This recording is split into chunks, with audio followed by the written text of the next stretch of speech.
Voilà, très bien.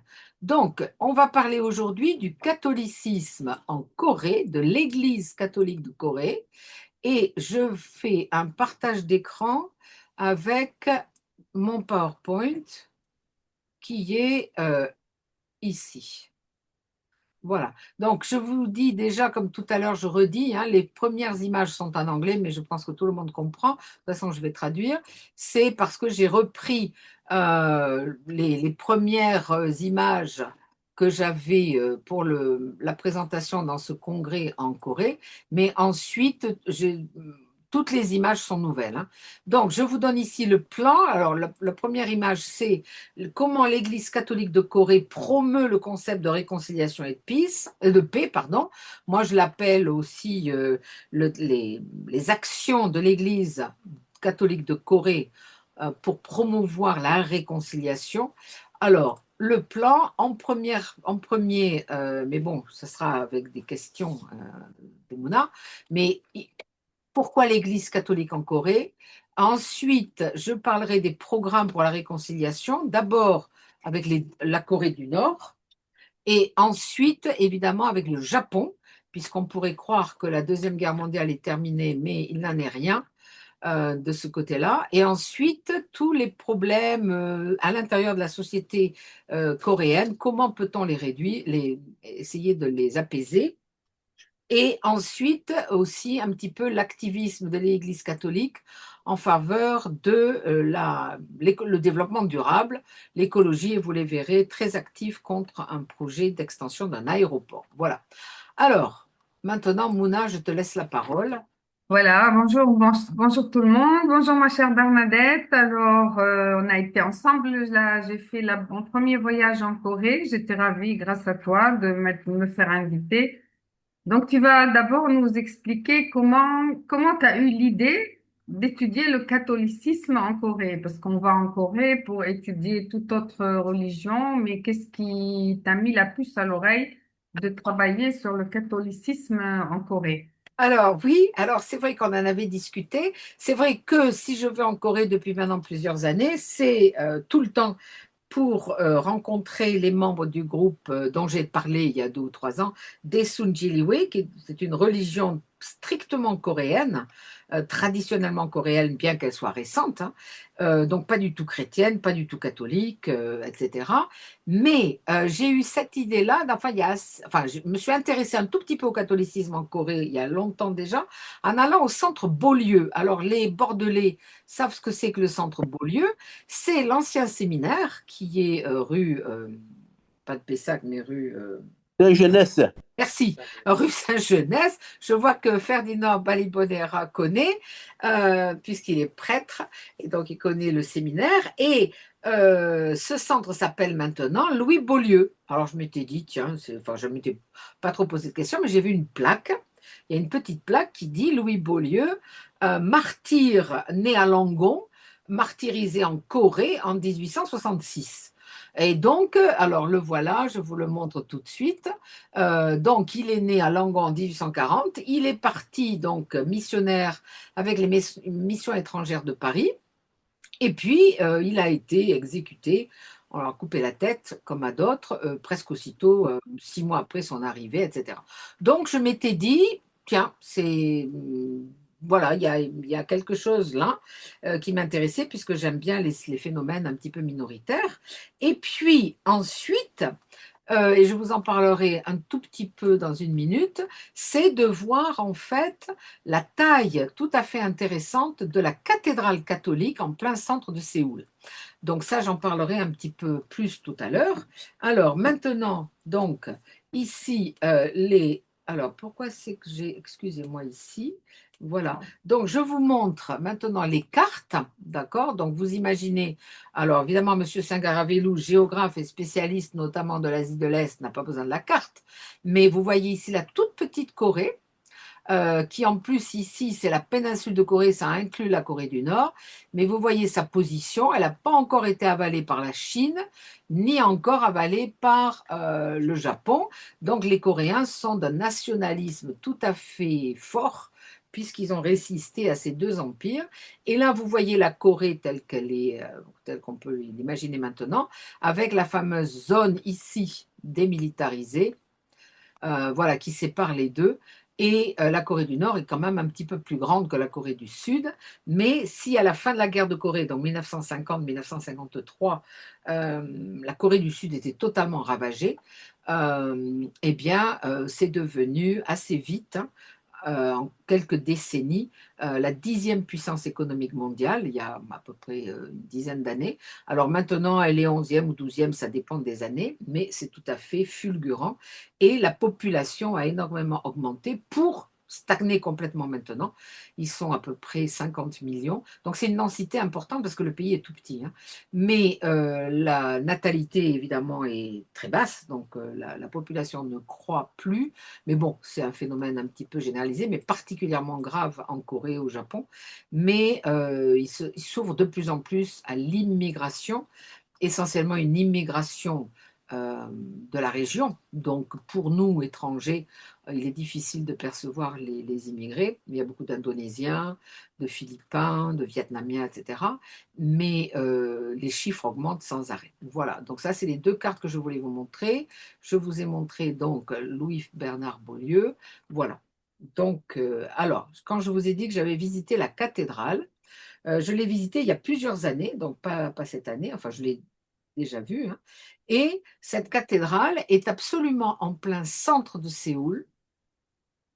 La voilà. Alors, vous voyez, ça, c'est le vieux Séoul. Séoul, c'est gigantesque, hein. C'est aussi grand que Tokyo, même pour avoir parcouru un peu les deux villes, j'ai l'impression que ça donne l'impression d'être encore plus grand que Tokyo. Ça, c'est le vieux centre. Ça, c'est la grande colline avec l'antenne de télévision qu'on voit d'un petit peu partout. Donc, ça, c'est des parcs. Et la cathédrale est ici. Donc, vous voyez, elle est vraiment centrale. Et ici, il y a deux palais très célèbres qui ont survécu, enfin qui ont beaucoup été reconstruits, puisqu'évidemment tout a été presque rasé. Mais en tout cas, la cathédrale est totalement au centre. Alors, elle a une histoire tout à fait intéressante. Alors, voilà la cathédrale aussi. Vous voyez la fameuse tour là-bas. Et la cathédrale, c'est pas moi qui ai pris la photo, hein, c'est pris d'un immeuble. La venue sur laquelle elle se trouve est un peu plus bas. Et c'est très, très impressionnant parce que là, ce sont des escaliers. C'est un immense parc. Et tous les bâtiments que vous voyez, ah, il faudrait éteindre vos micros, s'il vous plaît. Tous les bâtiments que vous voyez sont des bâtiments de l'église. Donc, il y a quelqu'un qui a son micro. Alors, il faut que j'arrête le partage et que je vois. Voilà. Et donc, il faut absolument arrêter vos micros. Ferdinand, il faut couper le son. Voilà, c'est fait. Florent aussi, s'il vous plaît. Voilà. Et Mouna, je te le remets parce que le tien est éteint. Mouna, tu réactives ton son. Mais je le coupe pour pas. Ah, C'était pour d'accord, voir d'accord, d'accord, toi, d'accord. mais c'est pas grave, je peux D'accord. pour poser Voilà. la question, je le D'accord. remets, Non, t'inquiète non. pas. Voilà. Oui. Alors, donc, je remets le PowerPoint. Voilà. Donc, vous voyez ici cette taille tout à fait impressionnante de la cathédrale. Alors, c'est une cathédrale qu'on pourrait imaginer française, hein. C'est un style néo-gothique français. Elle a été commencée en 1892, si je me souviens bien, et elle a été terminée en 1800. Elle a été consacrée en 1898, et elle est très impressionnante. Alors, dedans, voilà, autour, pardon, la voilà d'en haut. Quand on voit ça, moi, j'aurais pu prendre la photo, c'est pas moi qui l'ai prise, mais j'aurais pu la prendre parce que mon hôtel donnait là-dessus. Mais c'est moi, ça me dérange toujours de voir cette importation de l'architecture occidentale dans des pays qui ne sont pas des pays occidentaux. J'aime bien l'inculturation, j'aime bien que l'architecture s'adapte, mais bon, c'est comme ça. Ça, c'est un des bâtiments qu'il y a tout autour. On se croirait vers Toulouse, hein. Ça, c'est un autre bâtiment. Enfin, c'est un sanctuaire. Et puis, vous êtes au cœur du centre de Myeongdong, qui est un centre très actif avec des rues très célèbres. Ça, c'est encore un autre bâtiment. C'est tout à fait impressionnant. En voilà d'autres. Et là, vous avez les portes de la cathédrale et l'intérieur de la cathédrale. Voilà. Ensuite, je vous montre, puisqu'ils ont été, je vais raconter comment, ah non, alors je m'arrête ici pour l'instant, je vais raconter comment l'Église est Oui, arrivée. Voilà. T'avais- voilà, il faut peut-être déjà nous dire comment c'est arrivé le catholicisme en Corée. Voilà, alors ça c'est un phénomène très original parce que c'est ce qu'on appelle un apax en histoire, où ça doit se retrouver dans d'autres disciplines, mais c'est-à-dire un phénomène unique ou quasi unique. J'ai entendu, moi, certains cas de tribus indiennes qui étaient allés chercher les jésuites pour ouvrir des écoles chez eux, mais sinon, l'évangélisation chrétienne de par le monde s'est faite par l'entremise de missionnaires. Eh bien, pour la Corée, ça a été de façon assez détournée. C'est-à-dire que ce sont comment on appelle ça? Ce sont des jeunes, enfin disons des lettrés coréens dans les années 1780 à peu près, hein, qui, donc à la fin du XVIIIe siècle, hein, qui se réunissaient pour débattre, et notamment c'était évidemment des confucéens, et ils avaient beaucoup de mal à comprendre certaines choses, ils se posaient beaucoup de questions, et ils ont entendu parler de l'enseignement ou de la présence des jésuites en Chine, donc à Pékin, Beijing, et ils ont entendu dire que ces étrangers connaissaient de grands secrets. D'abord, c'était de très bons astronomes, et ils écrivaient beaucoup. Donc, il s'est trouvé, alors si ça vous amuse d'avoir les noms, je pourrais vous les donner, mais sinon c'est quelqu'un qui s'appelle Pieki, qui va euh, s'intéresser à tout ça et qui a un ami qui ne fait pas partie de son groupe de lettrés, mais qui a un ami qui est nommé ambassadeur de la cour de Corée à Pékin, à la cour de l'empereur. Et son fils doit le suivre. Et donc, qu'est-ce qu'ils font? Eh bien, Pieki, donc ce Coréen, demande à son ami s'il peut rencontrer les Occidentaux, discuter avec eux et récupérer leurs livres. Et donc, débattre. Et donc, c'est ce qui va se passer. Donc, c'est en 1783. Pieki, donc, va rencontrer les jésuites, euh, discute avec eux. Je pense qu'ils ont dû parler en chinois, hein, puisque les jésuites avaient parlé le chinois, sinon ils n'auraient jamais pu s'infiltrer jusqu'à la cour. Enfin, l'histoire des jésuites en Chine est tout à fait impressionnante parce que assez rapidement, ils vont évidemment de la côte, des ports, euh, vers la capitale et ils arrivent à se faire accepter, mais ils parlent chinois. Donc, ils apprennent le chinois. Donc, il se piéquille quand son ami revient. Alors, son ami, j'ai même le nom là, c'est Sang Hu Yi, euh, est tellement impressionné par l'enseignement des jésuites qu'il demande le baptême. Donc, il se fait baptiser en Chine, et puis et il revient évidemment avec des manuscrits, des livres, tout un tas de choses évidemment. Et à ce moment-là, il se met à répondre à l'enseignement qu'il a reçu des jésuites. Et Pieki est tout à fait impressionné aussi et demande le baptême. Donc il est baptisé par son ami et il est baptisé, il prend le nom de Pierre. Et c'est tout à fait intéressant. Ah, pardon, il prend le nom, excusez-moi, de Jean-Baptiste. C'est l'ami Sang-Hung qui prend le nom de Pierre quand il est baptisé par les jésuites. Et ensuite, Jean-Baptiste, c'est le fameux jésuite, le fameux coréen Pieki.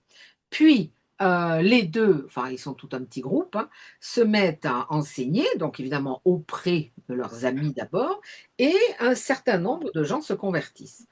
Donc, l'histoire est racontée de façon tout à fait intéressante par le père Dallet, D-A-2-L-E-T, dont on trouve le livre sur Gallica, puisqu'il est à la Bibliothèque nationale, et lui-même était un missionnaire de Paris, hein, des missions étrangères de Paris, donc il connaît intimement ça. Et son livre est tout à fait passionnant, parce que ça s'appelle Histoire du christianisme en Corée, mais il fait d'abord, le tiers du livre à peu près, c'est un traité historique sur la Corée et surtout un traité linguistique sur la langue coréenne et aussi sur la fameuse variante qui est le fameux Hangul, hein. Les Coréens de nos jours n'écrivent plus en caractère chinois, sauf s'ils veulent paraître très lettrés dans certains cas. Mais depuis, on va dire, ces dernières décennies, le Hangul s'est beaucoup répandu. Mais c'est un alphabet phonétique qui a été demandé par un roi, le roi Sejong, Sejong, ça dépend comment on prononce, dès le XVe siècle, parce qu'il voulait que ses sujets puissent accéder à l'éducation, etc., etc. Mais pendant très longtemps, le Hangul est resté une espèce de langue du peuple et les élites n'aimaient pas trop l'utiliser. Donc, on va d'ailleurs, c'est pour une des grandes raisons pour lesquelles l'Église catholique a fait des adeptes parce qu'elle traduisait tous ces textes en Hangul. Et c'est très facile à étudier. Moi, je l'ai appris, ça s'apprend en quelques jours, hein. Et donc, les Coréens de moyenne extraction, disons, parvenaient à les lire beaucoup plus facilement que les traités confucéens qui étaient écrits en caractères. Donc, c'est une des raisons pour lesquelles donc, le catholicisme est devenu populaire. S'il vous plaît, pensez à éteindre vos micros. Et donc, ça, c'est comme ça que l'Église s'est est répandue. arrivé. Et Mais là, tu vas nous dire que quand même, il paraît que les persécutions ont commencé assez vite. alors, très vite, parce que Oui. comme dans beaucoup d'autres pays, évidemment, les chrétiens ont paru comme étant d'abord forcément liés aux pouvoirs occidentaux. Alors, Thérèse, il faut que tu éteignes ton micro, Thérèse. Ah, pardon. Il faut couper le son, merci. Et donc, comme étant liés aux envahisseurs, aux colonisateurs, et puis surtout, on pense que ce qui dérangeait le plus les autorités coréennes, c'était évidemment le type d'enseignement.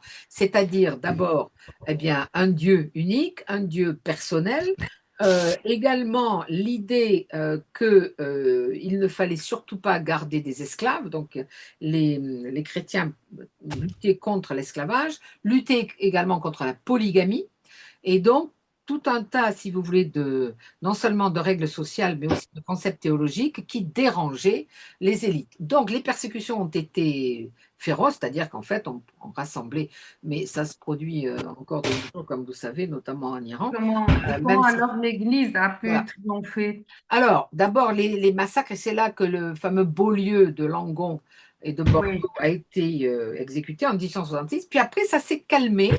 Ça s'est calmé parce que la Cour a fini par se dire qu'il pourrait y avoir quelque intérêt à apprendre ce que ces Occidentaux enseignaient. Et donc, on a fait une grande distinction entre ce qui venait de l'Occident et de l'Orient. Et donc, là, il y a eu des rébellions paysannes Hmm. qui ont surgi à la fin du 19e siècle en Corée. C'était essentiellement des révolutions paysannes contre les grands propriétaires terriens, mais aussi contre ce qui arrivait de l'Occident et qu'on appelait le Tonghak ou le Donghak, c'est-à-dire l'enseignement de l'Ouest. Mais beaucoup de gens se disaient, oui, mais finalement, ces gens nous apportent plein de choses intéressantes, notamment au niveau de la technologie et de tout un tas de choses. Et donc, les élites coréennes, finalement, ont plus ou moins accepté le christianisme et aussi parce que les missionnaires protestants sont arrivés en même temps. Et là, ils arrivaient plutôt du côté américain, qui était à l'époque pas encore perçus comme des colonisateurs, puisque les colonisateurs, c'était essentiellement les Britanniques et les Français dans la région, à la rigueur les Hollandais un petit peu plus bas, mais les Américains pas encore. Et un missionnaire protestant s'est distingué euh, parce qu'il était aussi médecin, en soignant la famille royale. Et donc, Oui. petit à petit, les missionnaires, enfin les catholiques ont aussi été acceptés, en partie grâce justement à ce que pouvaient faire les protestants. Mais ce n'était pas non plus paradisiaque entre les deux groupes, puisque traditionnellement, les protestants et les catholiques ne s'entendaient pas, et donc à plusieurs reprises, ils n'allaient pas se tuer, bien entendu, en Corée, mais il était visible qu'ils n'étaient pas du tout du même groupe. Voilà. C'est bien. Alors, tu vas nous dire après le rôle qu'elle a bien joué, là, cette Église catholique au XXe siècle et surtout avec les dictatures, les différentes dictatures. Voilà, alors là, avant de je vous ai montré le tableau hein, là, des Ouais, persécutions.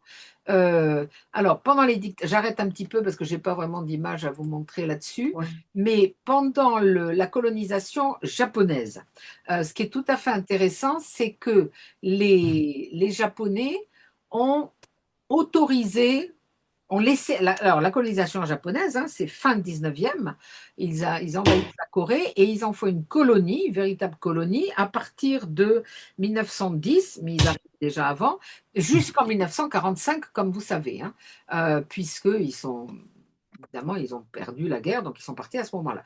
Mais la colonisation japonaise a été très agressive, hein. L'idée, c'était évidemment de récupérer certaines ressources, notamment le riz, etc. Et puis évidemment d'en faire une colonie, enfin, dans le style classique des colonisations. Et ce qui est tout à fait intéressant, et j'en reparlerai tout à l'heure, c'est que les Coréens détestent toujours les Japonais. Alors qu'à la même période, les Japonais ont envahi et colonisé Taïwan, et que les Taïwanais aiment beaucoup les Japonais. Quand on va à Taïwan, il y a énormément de choses dans le style japonais, donc c'est très intéressant de voir deux comportements tout à fait différents. Je pense que les Taïwanais, étant des Chinois, même si, bon, ils sont autonomes maintenant, mais à l'époque, ils l'étaient beaucoup moins, n'ont pas perçu la colonisation japonaise de la même façon qu'en Corée, où les Coréens ont eu très peur d'être avalés complètement, effectivement, par les Japonais, qui avaient déjà tenté auparavant de les coloniser. Voilà, en tout cas, pendant la présence japonaise, les chrétiens ont été tolérés à condition qu'ils ne fassent pas de prosélytisme, etc. Et les catholiques ont pu ouvrir des écoles. Donc ça, évidemment, ça intéressait toujours les autorités, puisque c'était aux frais, évidemment, des catholiques. Mais l'Église catholique n'a pas officiellement soutenu le régime japonais, bien entendu, mais elle a interdit à ses membres de devenir shintoïstes, puisque le Japon menait de grandes campagnes de shintoïsation, hein, c'est-à-dire pour essayer de lutter contre les religions traditionnelles coréennes. Alors on m'a même dit que les Japonais, pour vaincre l'esprit de résistance des Coréens, avait mené de grandes campagnes de chasse pour tuer tous les tigres dans les campagnes de Corée. Il y avait encore beaucoup de tigres au début du XXe siècle. Et le tigre, c'est évidemment l'animal emblématique des Coréens. Et aussi, c'est l'idée de la force, hein. C'est le frère du dragon. Donc, c'est celui qui possède toute la puissance et qui peut aider la nation. Et donc, on m'a expliqué là récemment que les Japonais avaient éliminé absolument tous les tigres parce qu'ils étaient persuadés que bien, les tigres, effectivement, donnaient de la puissance aux Coréens. Les deux peuples étant aussi convaincus de la puissance, enfin, pas symbolique, hein, mais de la véritable puissance des animaux sur les humains. Et donc, il n'y a plus aucun tigre sauvage dans les collines de Corée. Voilà. Donc, et puis, on a essayé de transformer tous les Coréens en shintoïstes. Alors, quand l'Église a appris que l'empereur du Japon disait ben, finalement le Shinto, c'est pas vraiment une religion, mais c'est un culte d'État. À ce moment-là, les catholiques ont dit bon, nous ne condamnerons plus le shintoïsme. Ça s'est fait comme ça. Mais après, tu m'as demandé pendant la période justement de dictature. Alors, ce qu'on ne sait pas trop en général en France, enfin en général, c'est que les, après la guerre de Corée, donc en 1953, les Coréens ont vécu jusqu'aux années 80 euh, des, des régimes dictatoriaux tout à fait, enfin, vraiment d'une agressivité incroyable. L'idée étant, et ça a marché, de mener le pays vers l'indépendance économique et de faire du pays un pays économiquement très fort. Ça a marché, mais au prix de toutes les libertés individuelles. Donc, ils ont vécu dans un état, en fait, de quasi-terreur à propos des droits, pas du tout démocratique, jusqu'aux années 87. Mais les Coréens, encore une fois, en tant que peuple, sont très actifs. Ça serait un peu comme des Français, mais avec, disons, des raisons peut-être plus marqué de faire des révoltes dans les rues que les Français de nos jours, parce qu'ils étaient vraiment sous le coup d'une dictature. Et donc, beaucoup de citoyens se sont rebellés. Dans différentes villes, il y a eu des manifestations réprimées dans le sang.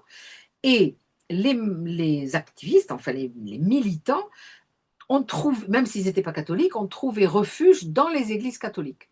Les catholiques les protégeaient, notamment, et j'ai lu, j'ai trouvé tout à fait, enfin pas par hasard parce que je faisais des recherches, mais quand même un petit peu, une thèse tout à fait passionnante sur le rôle qu'avait joué la cathédrale, que je vous ai montré, pendant ces années. Alors ce sont les années 60, 70, 80, hein, les évêques, les années très très dures. Eh bien, quand ils manifestaient dans la rue et qu'ils voyaient arriver l'armée, eh bien, ils se réfugiaient dans l'église, dans les églises, dans la cathédrale. Alors, moi, je me suis dit, mais c'est bizarre. Alors, j'ai demandé à quelqu'un pourquoi est-ce que l'armée ne rentrait pas dans les églises. Et alors, on m'a dit, mais parce que comme l'église était considérée, même par les non-catholiques, comme un sanctuaire, donc sacré, l'armée n'a pas osé entrer dans les églises de peur de provoquer une encore plus grande manifestation du peuple. Et Mhm. donc, pendant toutes ces années, jusqu'aux années donc 80, l'église catholique était le refuge des militants et c'était d'autant plus convaincant, si je peux dire, qu'on savait qu'elle avait été persécutée elle-même. Donc, elle comprenait les persécutions que vivaient les Coréens dans ces années-là. Et donc, elle a été associée à la protection des militants. Et puis aussi, elle n'était pas associée aux églises, comme les églises protestantes, aux États-Unis puisque c'était en plein dans la guerre froide, et les églises protestantes, notamment les églises évangéliques et les églises pentecôtistes, qui sont très nombreuses en Corée, en fait les plus grandes églises pentecôtistes sont en Corée, ces églises-là étaient très bien, soutenaient le régime dictatorial, lui-même soutenu par les présidents américains qui y voyaient un rempart contre le communisme. Tandis que l'Église catholique était vraiment à part et elle n'était pas identifiée comme étant euh, pro-impérialiste. Voilà. Donc c'est ça qui est tout à fait intéressant quand on étudie cette Église. Oui. Et c'est pour ça que tu parles à un moment, tu parles en Corée, l'utilisation de la messe, c'est Ah, considéré comme une forme de protestation politique. alors ça, c'est très intéressant. Et ça, je l'ai appris de quelqu'un. Il y a un réseau tout à fait intéressant qui s'appelle le réseau, ça s'appelle l'Initiative pour l'étude des catholiques asiatiques, ISAC. C'était dirigé jusqu'à récemment par un chercheur français qui connaissait d'ailleurs des collègues à moi. Et donc, ils étudient ce qui se passe au sein du catholicisme en Asie. Et c'est Hmm. tout à fait intéressant. Donc, j'ai beaucoup regardé ce qu'ils faisaient. Ils ont des sites, ils ont des conférences, etc., des séminaires, tout à fait passionnants. Et c'est là que je me suis rendu compte que la messe était considérée par les Coréens comme euh, un acte de manifestation, de protestation. C'est-à-dire Oui. que c'est pas simplement comme on fait chez nous une messe pour telle et telle fête, ou une messe d'enterrement, ou une messe pour telle et telle intention. Ça fait partie des activités de protestation. Donc, on voit les gens, ça a été étudié, hein, tout ça, et notamment par Oui, une oui, jeune oui. chercheuse qui s'appelle Koleita. On voit les gens aller à la messe, enfin une messe spécifiquement préparée pour eux, et ensuite ils vont dans la rue. Et puis, si ça tourne mal, eh ben, ils repartent et ils refont des messes. Donc, ils ont fait Hmm. des messes pour demander la libération de prisonniers, enfin, tout un tas d'actions visant à soutenir la démocratie, à faire advenir la démocratie, et qui passaient par la messe. Et de nos jours encore, ça marche encore. Donc, quand il y a eu notamment le président avant l'actuel, vous savez, le président Lee, il a été élu en 2025, hein, parce que Mhm. le précédent, qui n'a pas fait son mandat, qui s'appelait Yoon, a déclaré la loi martiale. Tout d'un coup, ça lui a pris fin 2024. J'étais en train moi-même de préparer le prochain voyage, d'ailleurs où tu es venu, Mouna. Et donc j'écrivais à quelqu'un en disant, ben voilà, on prévoit d'aller en Corée en octobre. Et la personne avec qui je correspondais me dit, mais est-ce que tu as vu les informations? La loi martiale vient d'être décrétée. Or, je suivais les actualités coréenne et il n'y avait rien qui laissait supposer qu'il y avait un danger quelconque pour qu'on déclare la loi martiale. Et ensuite, ça a été très intéressant parce que si vous avez suivi ça, la loi martiale a été décrétée et tout de suite, les gens sont allés dans la rue et sont allés protéger en fait le Congrès, enfin l'Assemblée nationale, enfin l'équivalent de l'Assemblée nationale, parce que les députés risquaient d'être mis en prison. Et donc il y a eu un mur humain, une marée humaine, très très vite, hein, qui a protégé, si vous voulez, eh bien la grande institution qu'est l'Assemblée nationale. Et puis finalement, les policiers ont tourné Kazakh, etc. Et le président lui-même a fini par être arrêté, emprisonné. Il vient d'être jugé. Aux dernières nouvelles, c'est-à-dire il n'y a pas très longtemps, il était condamné à perpétuité, mais la peine de mort avait été demandée, hein. Et sa femme, on a appris que sa femme venait d'écoper de 20 mois de prison, mais ça, c'est pas du tout un rapport avec la, la- ce qu'a fait son mari, mais c'est parce qu'elle aurait reçu des cadeaux de la part de l'Église de l'Unification, c'est-à-dire de l'Église du Révérend Moon. Voilà, Oui. vous savez que l'Église du Révérend Moon, c'est une église coréenne, hein, enfin Moon était coréen, et son successeur ou sa successeuse, c'est sa femme, sa veuve, qui aurait soudoyé divers politiciens pour que les activités de son église soient protégées. Mais en fait, elle avait soudoyé des politiciens de tous les partis. Et quand il s'est avéré qu'elle avait aussi, enfin c'est pas elle, mais disons ses aides avaient aussi payé des politiciens du parti du président actuel, bon, on s'est rendu compte que finalement tout le monde était arrosé par les groupes religieux, ce qui était évidemment un secret de polichinelle. En tout cas, la femme du La président, femme. Madame Kim, vient d'être condamnée aujourd'hui ou hier à 20 mois de prison pour avoir reçu des cadeaux de voilà. Mais ce fameux président Yoon était très anti justement réconciliation avec le Nord, par exemple, hein, Ouais. était très Donc, antidémocratique. Donc là, les catholiques ont été assez forts. Oui. donc, tu vas nous parler alors pourquoi donc ils ont choisi surtout la thématique de la réconciliation et comment les actions concrètes par rapport de l'Église pour vraiment favoriser cette réconciliation d'abord surtout avec la Corée du Nord, je pense, avec le Nord et ainsi de suite. Alors, ça, c'est évidemment un point important, mais c'est le terme, euh, alors qui n'est pas forcément Oui. réconciliation, qui a un côté religieux, mais le terme réunification est capital quand on est en Corée. La réunification avec le Nord est une des obligations euh, écrites dans la Constitution. Donc, Hmm. la Constitution de Corée du Sud, alors j'avoue que je ne sais pas la Constitution de Corée du Nord, mais la Constitution de la Corée du Sud exige que le gouvernement et le peuple travaillent à la réunification. Donc c'est une exigence qui est dans la Constitution. Il y a plus grand monde qui y croit.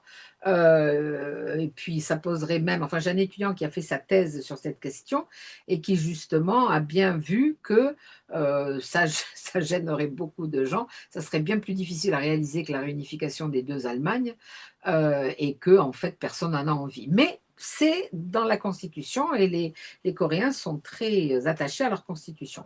Alors, ensuite, la réconciliation, c'est évidemment un terme très chrétien, hein, Oui. qui vient de l'idée qu'il faut faire la paix avec évidemment ses ennemis et lutter pour la paix. Et donc, l'Église catholique, évidemment, j'allais dire en bonne chrétienne, a mis ce projet en priorité de ses activités. Alors, c'est aussi lié à ce que demande le groupe religieux dans lequel toi comme moi nous sommes allés en octobre. C'est un Hmm. groupe religieux qui, tout en étant traditionnellement coréen, donc sans impact, en tout cas visible, du christianisme, travaille constamment à la réconciliation. Donc, c'est un groupe qui a érigé le concept de réconciliation et de bienveillance entre les humains en principe majeur de toutes ces activités. Donc, c'est pour ça que j'ai eu l'idée de travailler là-dessus. Mais en même temps, quand on regarde un petit peu ce que fait l'Église catholique en Corée, on voit que c'est leur activité principale. Alors, Ouais. c'est intéressant parce que ça n'a pas toujours été le cas. Juste après la guerre de Corée, donc en fin de 53, c'était la pleine guerre froide et l'Église de Corée, en bonne Église catholique, était farouchement anticommuniste, comme enfin, comme l'Église catholique dans le monde, hein. Et donc, on ne parlait pas de réconciliation avec le Nord, mais ça a changé un petit peu. Alors, il y a une chercheuse il me semble qu'elle est basée, mais j'arrive pas à savoir exactement où. Je crois qu'elle était à La Rochelle. Elle s'appelle Madame, je ne sais plus comment elle s'appelle, Chérelle Riquier. Je crois que c'est elle. Elle a travaillé beaucoup là-dessus et elle explique que l'Église catholique a changé à partir du moment où le mur de Berlin est tombé. C'est-à-dire quand il y a Ah eu ouais. cet exemple de réunification, tout d'un coup, l'Église catholique a changé et bon, là, ça correspondait aussi, 89, avec l'avènement de la démocratie et l'élection du premier président élu démocratiquement en Corée en 87. Et à ce moment-là, eh bien, l'Église a complètement changé d'orientation. C'est bien. Alors, tu vas nous dire un peu comment l'Église alors exerce sur tous les niveaux d'action. Alors, tu parles de niveau au niveau du magistère, à la mise en application des recommandations des autorités ecclésiales et troisièmement, au niveau interaction avec les politiciens et le gouvernement. Oui, alors ça, c'est ce qu'on trouve quand on étudie un petit peu ce que fait l'Église catholique en général. C'est-à-dire que quand on Oui, est, même si on est catholique, on n'a pas forcément conscience de la politique du Saint-Siège pour faire passer son programme parmi les catholiques et même les non-catholiques. Et donc, il y a une stratégie qui a été très bien identifiée, qui est premièrement l'ordre, enfin l'enseignement vient du magistère, c'est-à-dire en fait des autorités. Alors évidemment du pape.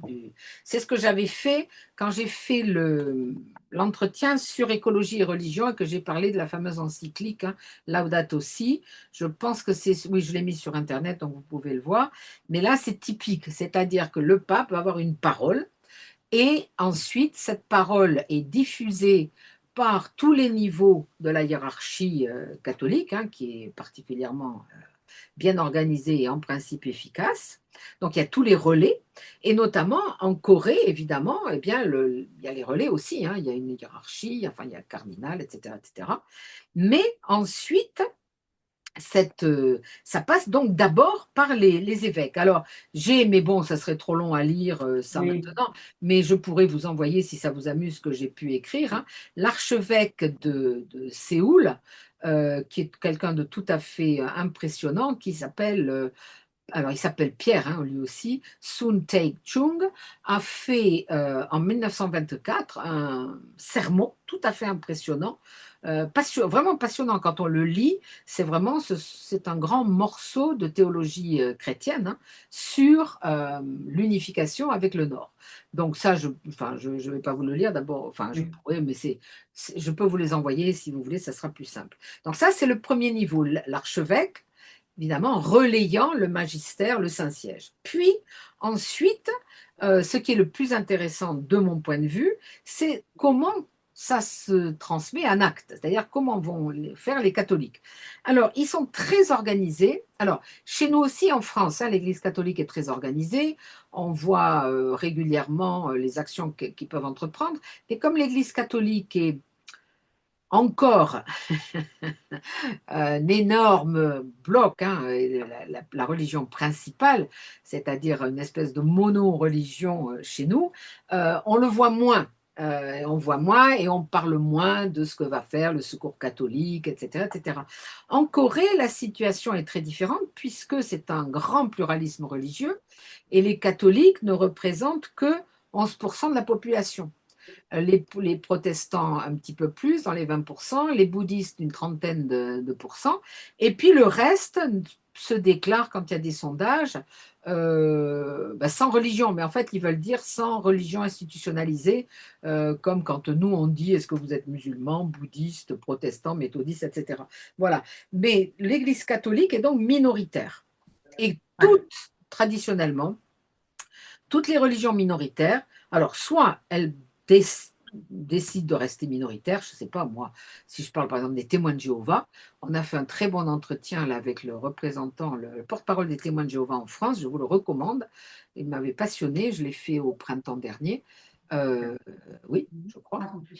Et tout à fait passionnant. Bon, ils ne cherchent pas à devenir, enfin, bien sûr qu'ils essayent de convertir tout le monde, mais ils ne sont pas naïfs.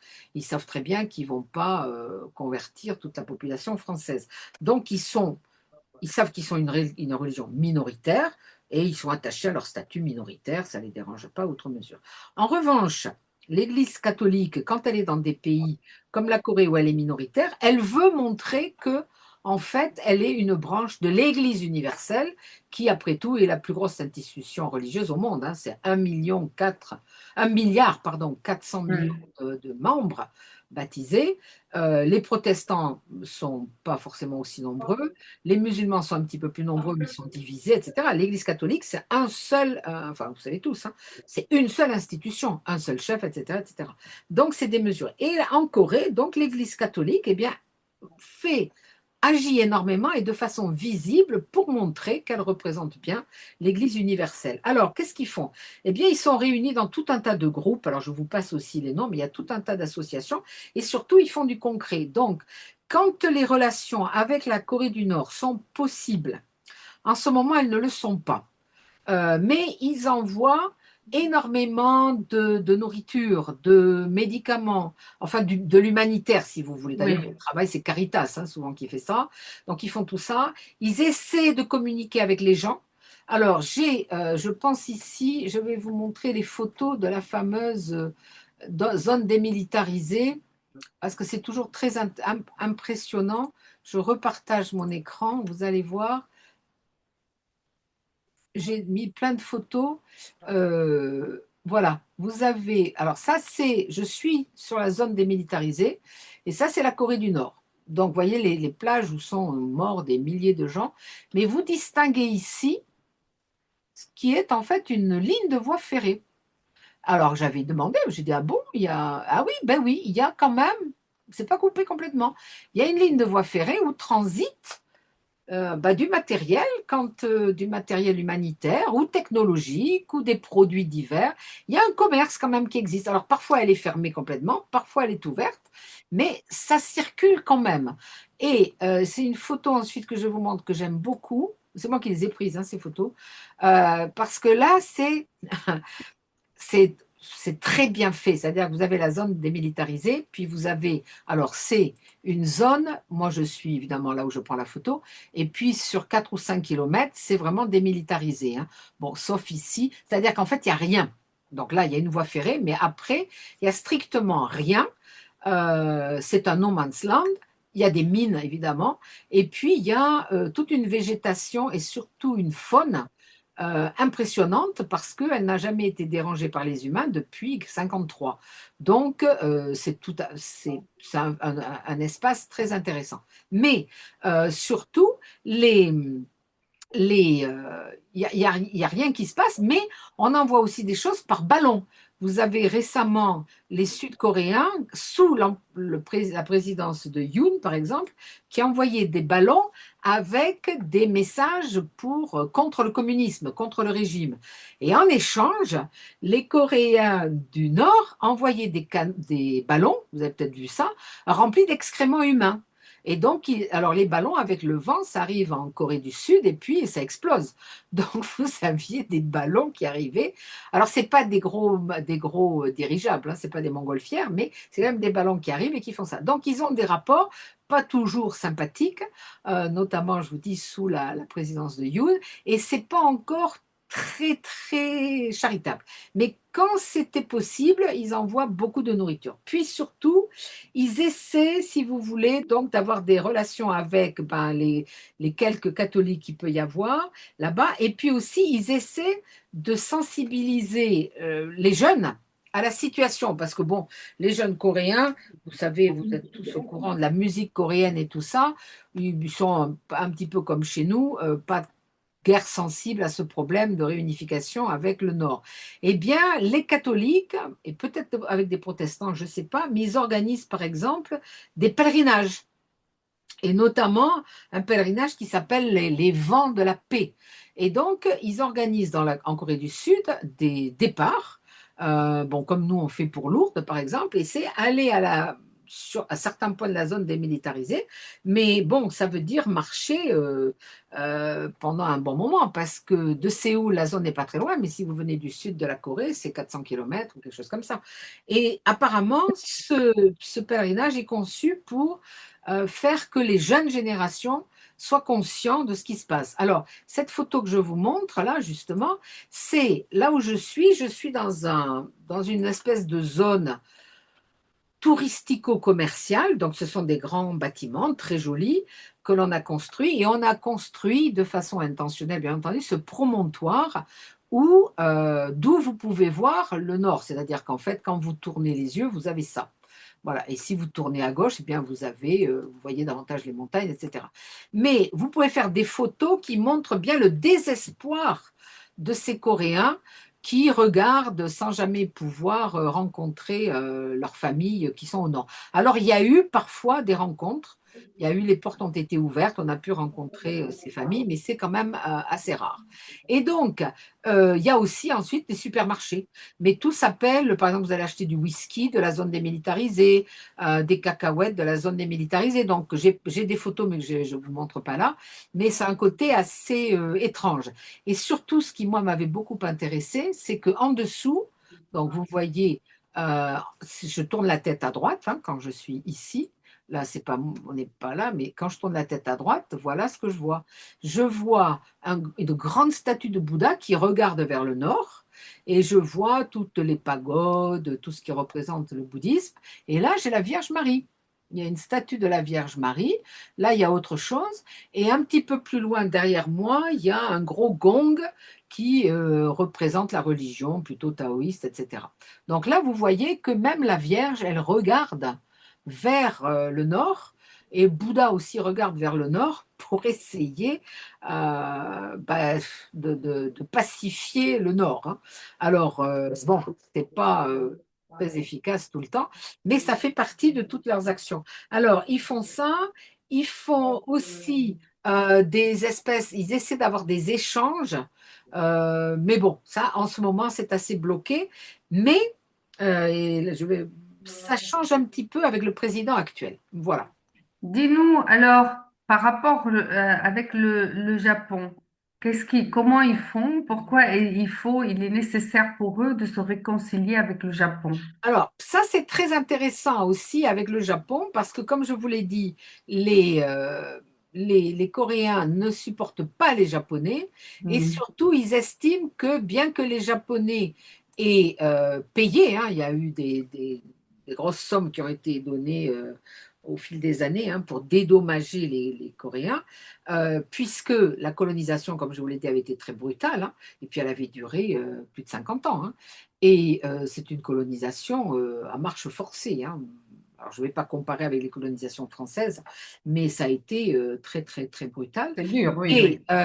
pendant la guerre ensuite, la Deuxième Guerre mondiale, donc la guerre du Pacifique, beaucoup de femmes ont été kidnappées et ont servi de ce qu'on appelle d'esclaves sexuels.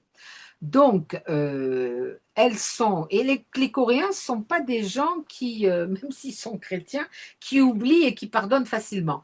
Donc, moi, chaque fois que je lis les journaux, il y a toujours des histoires avec les demandes, justement, de ces femmes pour avoir davantage de compensation de la part du gouvernement japonais. Et le gouvernement japonais a dit, mais écoutez, on a fait déjà acte de repentance, enfin pas exactement de repentance, mais on s'est déjà excusé, on a déjà donné beaucoup d'argent, ça suffit. Alors c'est vrai qu'ils ont donné pas mal d'argent, et puis ils sont en fait alliés politiquement. Le Japon et la Corée, ils sont alliés politiquement, alliés économiquement, et donc ils n'apprécient pas d'être sans arrêt réprimandés pour ces histoires d'esclaves sexuels. Là, Mais l'Église catholique, justement, et là je repartage l'écran, l'Église catholique, justement, a travaillé là-dessus. Et quand le pape, alors le pape François, est allé en Corée, alors attendez que je vois. Alors là, je vous montre, ça c'est l'archevêque de Séoul, très actif. Ça, c'est voilà une des recherches qui étaient faites donc sur le catholicisme et et la guerre de Corée qui ne finit jamais. Pardon, je ne vous ai pas montré ça. Ça, c'est à côté de la zone démilitarisée. Les Coréens accrochent, vous voyez, soit des petits bouts de tissu, soit des bouts de papier sur lesquels ils mettent leurs vœux. Il y en a partout en Corée. Ça peut être pour trouver un amoureux, pour tout un tas de choses, voilà. Mais ça, c'est à la zone démilitarisée. Je voulais vous montrer aussi. Alors ça, pardon, j'ai oublié. Ça, c'est en Corée du Nord et c'est la représentation de la réunification des deux Corées. Si vous regardez ici, vous avez la péninsule de Corée unifiée, mais ça c'est en Corée du Nord, hein, c'est à Pyongyang. Alors c'est ici, ça a été érigé en 2001 et ça représente donc les femmes coréennes dans l'habit traditionnel, hein, le fameux hanbok, qui essayent donc, qui tiennent la carte de la Corée réunifiée. Et donc ici, le monument commémore les trois principes de la réunification coréenne, l'indépendance. Alors c'est un peu compliqué parce que c'est indépendance de la Corée, mais est-ce que c'est indépendance de chaque partie? La réunification paisible et l'unité nationale. Alors à mon avis, c'est les deux ensemble, hein. Voilà, et ça a été formalisé par le Kim Il-sung, qui était donc le président de Corée du Nord, mais en 1972. Mais ça, c'est évidemment tombé à l'eau. Alors, ici, vous allez voir, tu m'as demandé avec le Japon. Alors, pardon, je finis ici avec la, le temps. la réunification. Ça, c'est, on en parlera peut-être tout à l'heure, hein, c'est l'archevêque avec le président. Voilà, ici, c'est ça que je voulais vous montrer. Avec le Ça, pape c'est le François pape quand il a été François. en Corée. Voilà, en 2014, il a rencontré des survivantes, hein, du fameux, de l'esclavage sexuel donc des Japonais. Et ça a été lors de la messe, vous arrivez à le lire, je pense, pour la paix et la réconciliation dans la fameuse cathédrale de Myeongdong en 2014. Et le pape faisait un voyage de 5 jours pour promouvoir donc la paix, la réconciliation, etc. Alors, il y en a d'autres, je crois que j'en ai encore une ici, vous les voyez.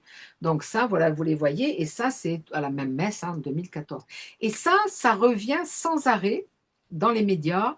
Il y a systématiquement, leurs associations sont très fortes et demandent sans arrêt, pas simplement l'argent qui a été déjà donné ou un pardon, mais beaucoup plus. Voilà.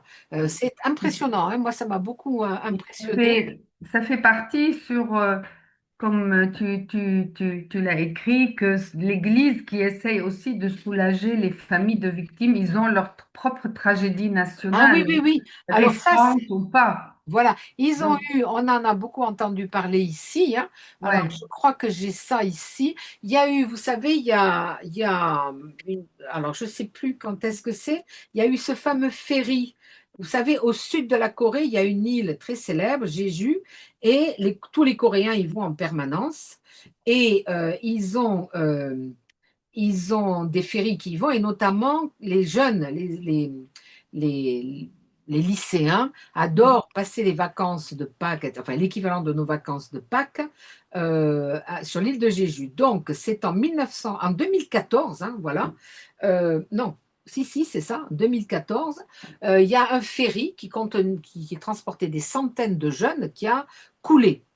Et donc, des centaines de jeunes sont morts. Je ne sais plus combien j'ai les victimes, mais ce sont des centaines. Et c'était tous des jeunes. Et il a été prouvé que c'était dû à une négligence de la part des responsables du ferry. Mais le gouvernement avait caché ça, donc il n'y a pas eu d'enquête suffisamment approfondie. Et donc les familles des victimes ont des associations qui, sans arrêt, reprochent donc au gouvernement de leur mentir. Et donc, qu'est-ce qu'ils ont fait? Eh bien, ils sont allés voir le pape. Donc, alors, vous les avez ici, je crois que c'est ça. Non, pardon, c'est pas celle-là. Alors, j'en ai une, pardon, j'en ai pas pour le ferry de Bon. 2014. Ça, c'est l'autre tragédie qu'il y a eu. Je suis sûre que vous en avez entendu parler. C'est en 2022. Donc, ça fait 3 ans là à l'automne, pendant Halloween. Alors, les Coréens célèbrent beaucoup Halloween. Et les jeunes sortent énormément dans la rue. Ils font beaucoup la fête, hein, la fameuse la culture K, hein, la culture coréenne, K culture. Et puis la musique, Gangnam, etc. Et à Halloween, ce sont des festivités à n'en plus finir. Et bon, tu as vu, Séoul, c'est une ville excessivement moderne, avec des gratte-ciel partout, etc. Mais il y a encore beaucoup de quartiers avec des petites maisons et des petites ruelles, qui ne sont pas très vieilles, hein, mais c'est vraiment tout petit. Et là, il y a eu une foule qui s'est pressée, quelqu'un a eu peur, bref, il y a des gens qui ont été écrasés, des centaines sont morts, hein. Et donc ça, c'est hélas un drame qui arrive, mais on m'a expliqué qu'en fait, c'était parce que la sécurité, c'est-à-dire la police, n'avait pas été appelée en grand nombre, alors qu'on savait que pour cette fête d'Halloween, évidemment, il y aurait beaucoup de jeunes dans la rue et que la sécurité devait être assurée. Or, il paraît que le président Yoon, qui est vraiment très détesté par une bonne partie de la population, ce président Yoon et sa femme avaient eux-mêmes une fête quelque part et avaient donc réquisitionné les forces de sécurité pour assurer leur propre sécurité. Et donc, si les jeunes sont morts, c'est parce que le président avait en fait empêché ces jeunes d'être suffisamment pris en main par les responsables de la sécurité. Et c'est allé beaucoup plus loin parce que, bon, on en avait parlé, hein, Mouna, et puis avec d'autres amis qui écoutent aussi, il y a toujours un fond très important de croyance dans les forces occultes. Alors évidemment, quand on est dans la religion, les religions, ce sont évidemment des forces plus ou moins occultes, mais beaucoup encore de présence du chamanisme, donc des sorcières. Les sorcières ont beaucoup d'impact, les mudang, et le président Yoon, donc le précédent, celui qui avait déclaré la loi martiale, et sa femme, surtout sa femme, euh, sont considérés par certains, dont des gens qui m'ont parlé, comme étant faisant partie d'un groupe de sorciers. Et la femme est vue comme une sorcière. Mais sorcière, pas au sens de chez nous rigolote, quoi. Vraiment des sorciers au sens ancien du terme. Et donc, ils n'ont pas d'enfants. Et donc, n'aimant pas les enfants. Donc, on m'a même dit que, en fait, c'était délibéré, cet accident tragique, ce massacre de jeunes, que c'était délibéré parce que ce couple présidentiel détestait les enfants. Alors, évidemment, ça paraît complètement si vous voulez, oui, excessif, hein. Oh. Je pense qu'effectivement, le président a dû vouloir avoir beaucoup de forces de sécurité pour protéger les festivités auxquelles il se rendait, mais bon, je n'ai pas l'impression qu'il ait eu envie de faire des sacrifices d'enfants à quelques divinités maléfiques. Mais c'est comme ça que certaines personnes le perçoivent.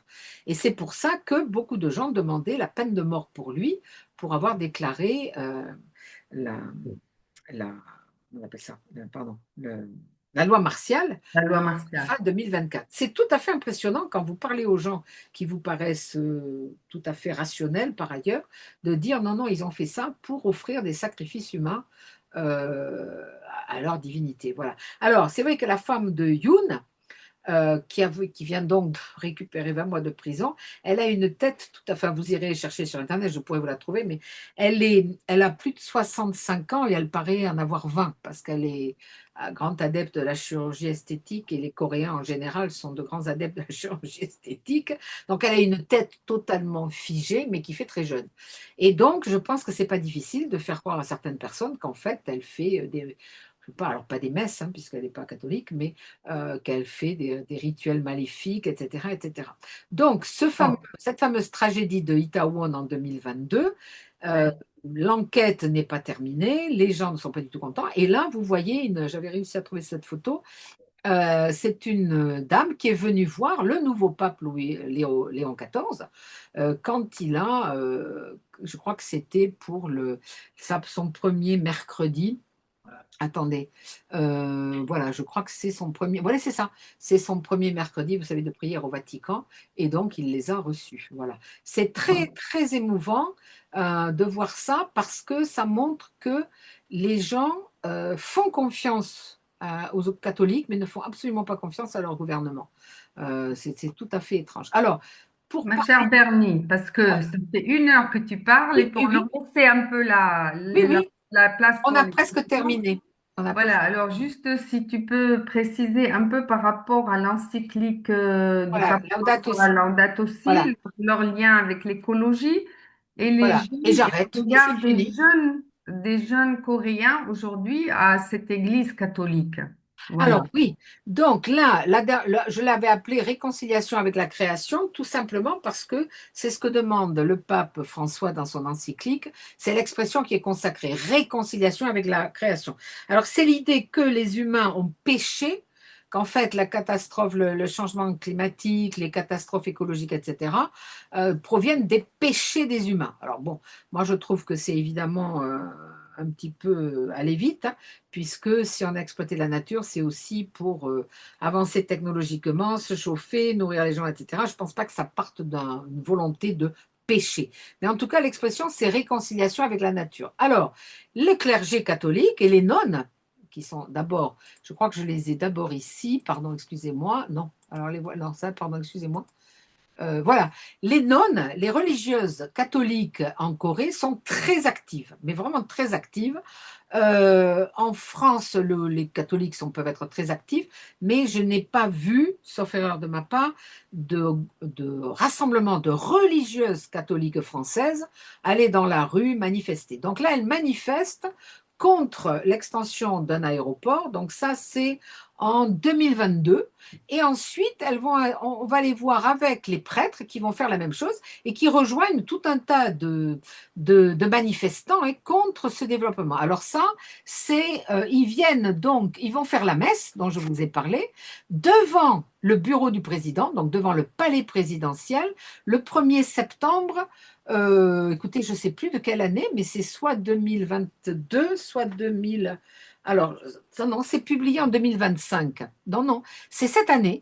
Donc, ils sont allés faire une messe dehors, devant le bureau du président, pour montrer leur opposition donc à ce fameux aéroport. Et vous les voyez encore ici, ça c'est avec d'autres membres. Voilà, au début de la messe, avant la messe, les prêtres ont déclaré que cet aéroport était trop dangereux, car à la fois il allait bon, réduire, si vous voulez, des gains économiques à un malheur pour les humains, pour les animaux. Et aussi, les pêcheurs allaient perdre en fait leur gagne-pain. Voilà, donc ça, vous les voyez. Et vous les voyez, non, ça c'est après, hein. Voilà, pardon, vous les voyez ici en train de lutter. Voilà. Donc ça, c'est l'idée de réconciliation avec la nature. Et puis je conclus, hein, alors que toutes ces actions, alors tu me demandes s'il y a beaucoup de jeunes, oui, oui, il y a beaucoup de jeunes dans l'Église catholique coréenne et très actifs également. Donc toutes ces actions font voir en fait l'Église catholique en Corée plutôt d'un bon œil. Il y a l'équivalent de nos statistiques nationales qui s'appelle là-bas le Centre de recherche publique coréen, fait tous les ans un état des lieux, un état des lieux des religions en Corée. Et le rapport de 2025, qui est sorti à la fin de 2025, donc très récemment, a estimé donc que, enfin, regarde toutes les modifications de la population religieuse, etc., etc. Et il se trouve, donc je vous ai dit les statistiques, hein, à peu près 20% protestants, alors selon les chiffres, 30% bouddhistes, mais ça change selon les gens, mais 11% catholiques et 1% d'autres religions, enfin voilà, mais les protestants sont divisés en de nombreuses églises, hein. Voilà, et les, ce sont les bouddhistes et les catholiques qui ont vu leur taux de popularité augmenter depuis 2024. Alors, je pense, j'ai lu évidemment ce genre de choses, et puis quand on suit un peu l'actualité, on voit que beaucoup de protestants ont manifesté en faveur de ce fameux président Yoon. quand il a été arrêté, ils ont manifesté pour qu'il soit relâché, pour qu'il ne soit pas puni, etc., etc. Les catholiques, au contraire, avaient écrit une lettre, les évêques catholiques avaient écrit une lettre pour qu'il soit démis de ses fonctions. Et les catholiques ont été très actifs aussi ces derniers mois. Et donc, toujours est-il que les bouddhistes, également très actifs contre le régime antérieur à l'actuel, hein, ont vu, ils ont gagné beaucoup de points de sondage, donc, et les catholiques ont vu une augmentation depuis 2020, mais surtout depuis l'année dernière, de 4,1 sur 20 quand même, hein, donc ce qui est énorme, et de même que les bouddhistes. Tandis que les protestants ont vu leur popularité baisser, c'est-à-dire que les catholiques sont à 60, pardon, c'est sur 100, excusez-moi, hein, ont leur popularité à 60,8 points sur 100 et les protestants tombent à 34,7. Voilà. Et les bouddhistes sont aussi très hauts, comme les catholiques, hein. Et donc, la conclusion, alors évidemment, le rapport ne dit pas grand-chose, mais un journaliste qui rapportait ces sondages disait, en fait, quand il s'agit du bouddhisme, les gens aiment beaucoup le fait qu'on se tourne vers la méditation, etc., etc. Et pour le catholicisme, eh bien, c'est toutes ces actions charitables et en faveur de la démocratie qui ont primé. Voilà. Alors, ma conclusion, ça serait, ben voilà, on a un exemple type d'une religion minoritaire, mais qui a une action majoritaire dans le pays et qui, au niveau international, est récompensée, puisque, comme je vous l'ai dit, je pense au début, les Journées mondiales de la jeunesse vont se dérouler à Séoul en 2027. Les voilà, vous avez déjà les préparations, ils sont en train de préparer, de planter des arbres. Et là, ça, c'était juste le 21 janvier, donc vous voyez, il y a quelques jours, j'ai récupéré ça, où ils sont en train de bénir ces espèces d'affiches qui vont circuler dans tout le pays. Et, chose extraordinaire, la, la statue du premier saint coréen, qui est le Saint André Kim Tae-gong, qui lui a évidemment été persécuté, mais qui est devenu un prêtre, vient d'être installé au Vatican, à Saint-Pierre. Donc dans les murs de Saint-Pierre, il n'y a pas beaucoup de statues en dehors des évêques, des archevêques, des pères de l'Église, etc. Eh bien, vous avez maintenant, ça, ils sont en train de l'installer, ça, c'était le 5 septembre 2025. Donc, vous voyez, c'est très récent. Mais on voit à quel point ce petit pays a une Église catholique particulièrement active. Voilà, j'arrête là et j'espère que vous avez plein de questions.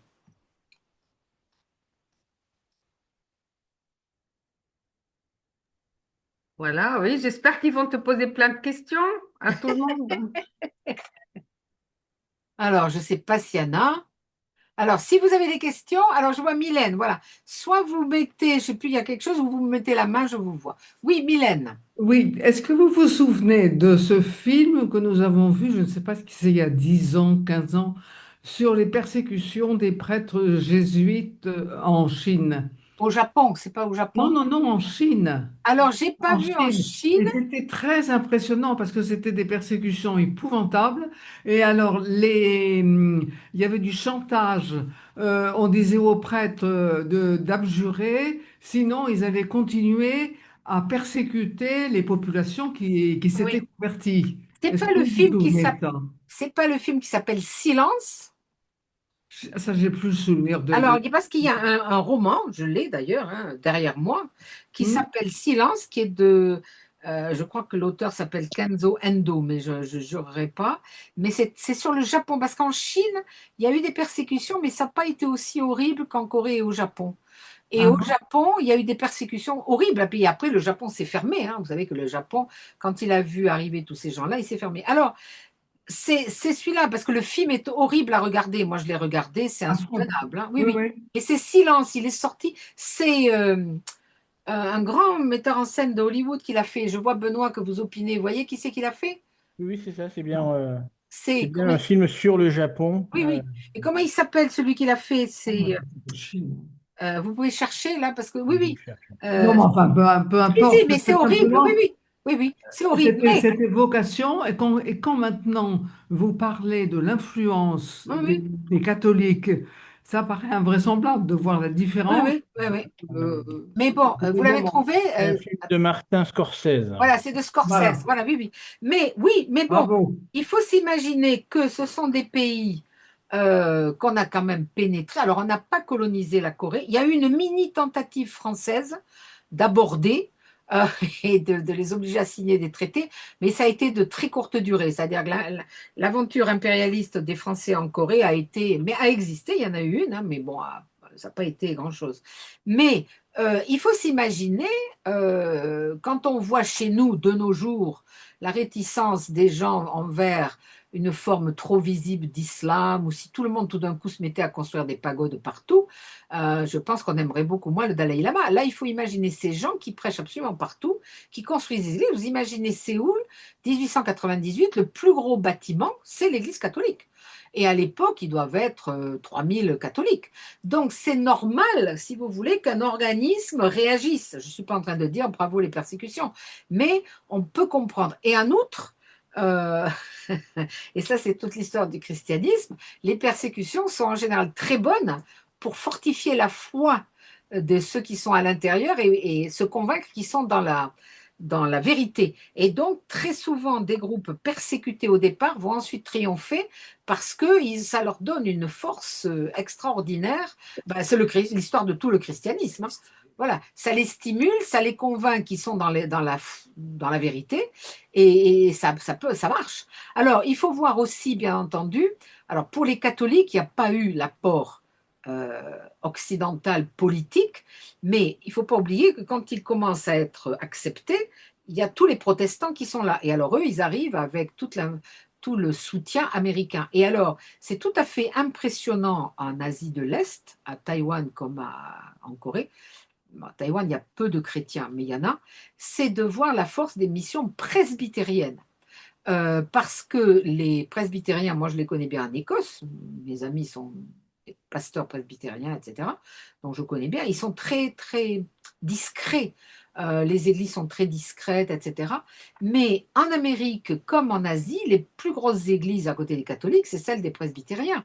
Je me permets de... Et donc, si vous voulez, là, ils étaient alliés du pouvoir à cause de ce fameux médecin qui a soigné la famille royale, et puis ensuite ils ont ouvert des hôpitaux, etc. Mais je vous montre quelques églises presbytériennes en plein Séoul.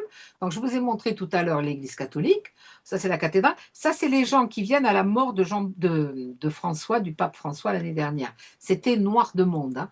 Voilà les messes, il y en a eu partout, mais ça c'est le premier, enfin celui qui faisait office de président pendant que l'autre était en prison. Et je voulais, moi, alors voilà, alors ensuite je me suis dit, est-ce que c'est, alors j'ai demandé à mes amis, parce que je peux lire le coréen, mais pas beaucoup. Ça, ce sont des églises presbytériennes en plein centre.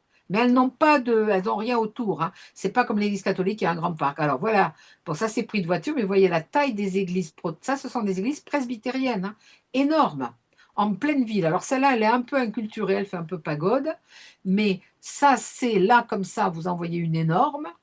Alors que l'église catholique, elle est là et elle a beaucoup d'espace. Ça, c'est pris de. Et là, je vous en ai mis d'autres. Ça, ce sont les églises presbytériennes. Voilà.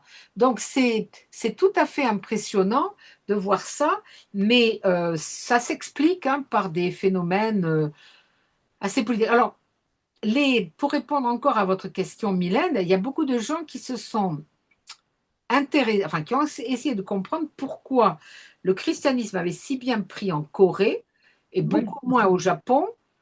Alors maintenant, ça prend beaucoup en Chine, hein, mais bon, pourquoi un peu moins en Chine? Alors, à part les Philippines, évidemment, qui ont été colonisées par les Espagnols et sont très catholiques, mais pourquoi la Corée? Et c'est tout à fait, effectivement, impressionnant. Alors, moi j'ai lu beaucoup là-dessus, c'est très difficile de savoir. Certains Coréens ont écrit en disant, mais c'est parce qu'en fait, dans la spiritualité coréenne ancienne, il y a déjà un concept de monothéisme. Mais c'est pas probant du tout, parce qu'en fait, c'est très polythéiste. Mais il y en a qui ont dit, ben voilà, donc on a été préparé par ce monothéisme, par le dieu Hanumim, qui serait une espèce de dieu tout-puissant, à l'arrivée du christianisme. C'est pas probant du tout, et c'est pas prouvé non plus. On penserait, moi j'aime bien là, les anciens étudiants que j'ai parmi vous le savent, j'aime beaucoup l'interprétation économique du succès des religions. Si vous avez de bons prédicateurs, s'ils ont de bons hôpitaux, de bonnes écoles, s'ils soignent les gens de la famille royale, il y a de fortes chances qu'ils fassent des émules. C'est le principe d'évangéliser par le haut. Et après, ça redescend. Donc, je pense que ceux qui sont allés en Corée étaient très efficaces et que pour différentes raisons, ben, ça a plu à des Coréens. Alors, ça ne veut pas dire pour autant qu'ils sont catholiques exactement comme des catholiques en Occident. Ils vont avoir leurs spécificités. Moi, j'ai des amis là-bas qui sont catholiques, mais ça ne les empêche pas d'apprendre le feng shui ou des choses comme ça. Mais de même que ça n'empêche pas des catholiques en France de plus en plus croire à la réincarnation ou des choses comme ça, hein, voilà. Mais il y a beaucoup de jeunes, hein, oui, oui, oui, ils sont très. Et puis je vous dis, le fait qu'on leur accorde les Journées mondiales de la jeunesse, c'est parce que le Vatican savait que là. Et en plus, vous vous rendez compte, tous les jeunes vont aller en Corée pour la K-pop, pour la musique, etc. Et bon, donc ça, c'est un coup de génie, là, un coup de pub extraordinaire. Voilà, alors je crois qu'il y a quelqu'un d'autre qui posait une question. J'ai vu une petite main. C'est Benoît? Ah oui, voilà. Alors, Oui? moi, ma question, elle est sur le contenu. Alors, il y a quelque chose qui m'a interpellé au tout début, c'est les livres. Le fait que la Corée était curieuse des livres des Jésuites. C'est quand même une civilisation de l'écriture. La Chine aussi, il y avait beaucoup de choses qui étaient rédigées. Et c'est quel contenu particulier a attiré les Coréens dans dans l'idéologie, si je peux le dire ça comme ça, catholique. C'est quoi qui Alors, a... c'est très compliqué. Je vais vous envoyer, parce que je l'ai, le livre de Dalé, qui est l'histoire du christianisme en Corée.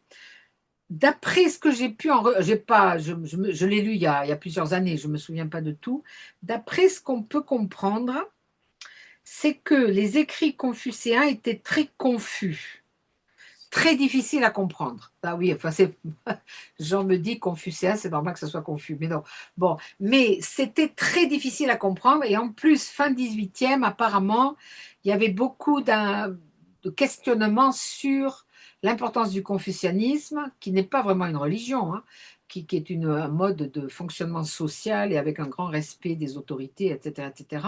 Et donc, c'était une spiritualité, parce qu'il y a des temples confucéens, qui étaient un petit peu remise en cause. Et apparemment, c'est les fameux Pieki là, et ses amis cherchaient à mieux comprendre ce que c'était que le confucéisme.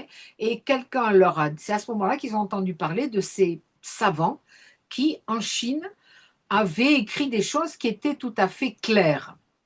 Alors, si vous connaissez les jésuites, on sait que c'est clair. Bon, mais, donc, eh bien, visiblement, d'après ce qu'on sait, alors il y a un spécialiste hein, qui s'appelle Roux, Monsieur Roux, qui a écrit là-dessus, un jeune collègue, hein, spécialiste de l'Église catholique en Corée.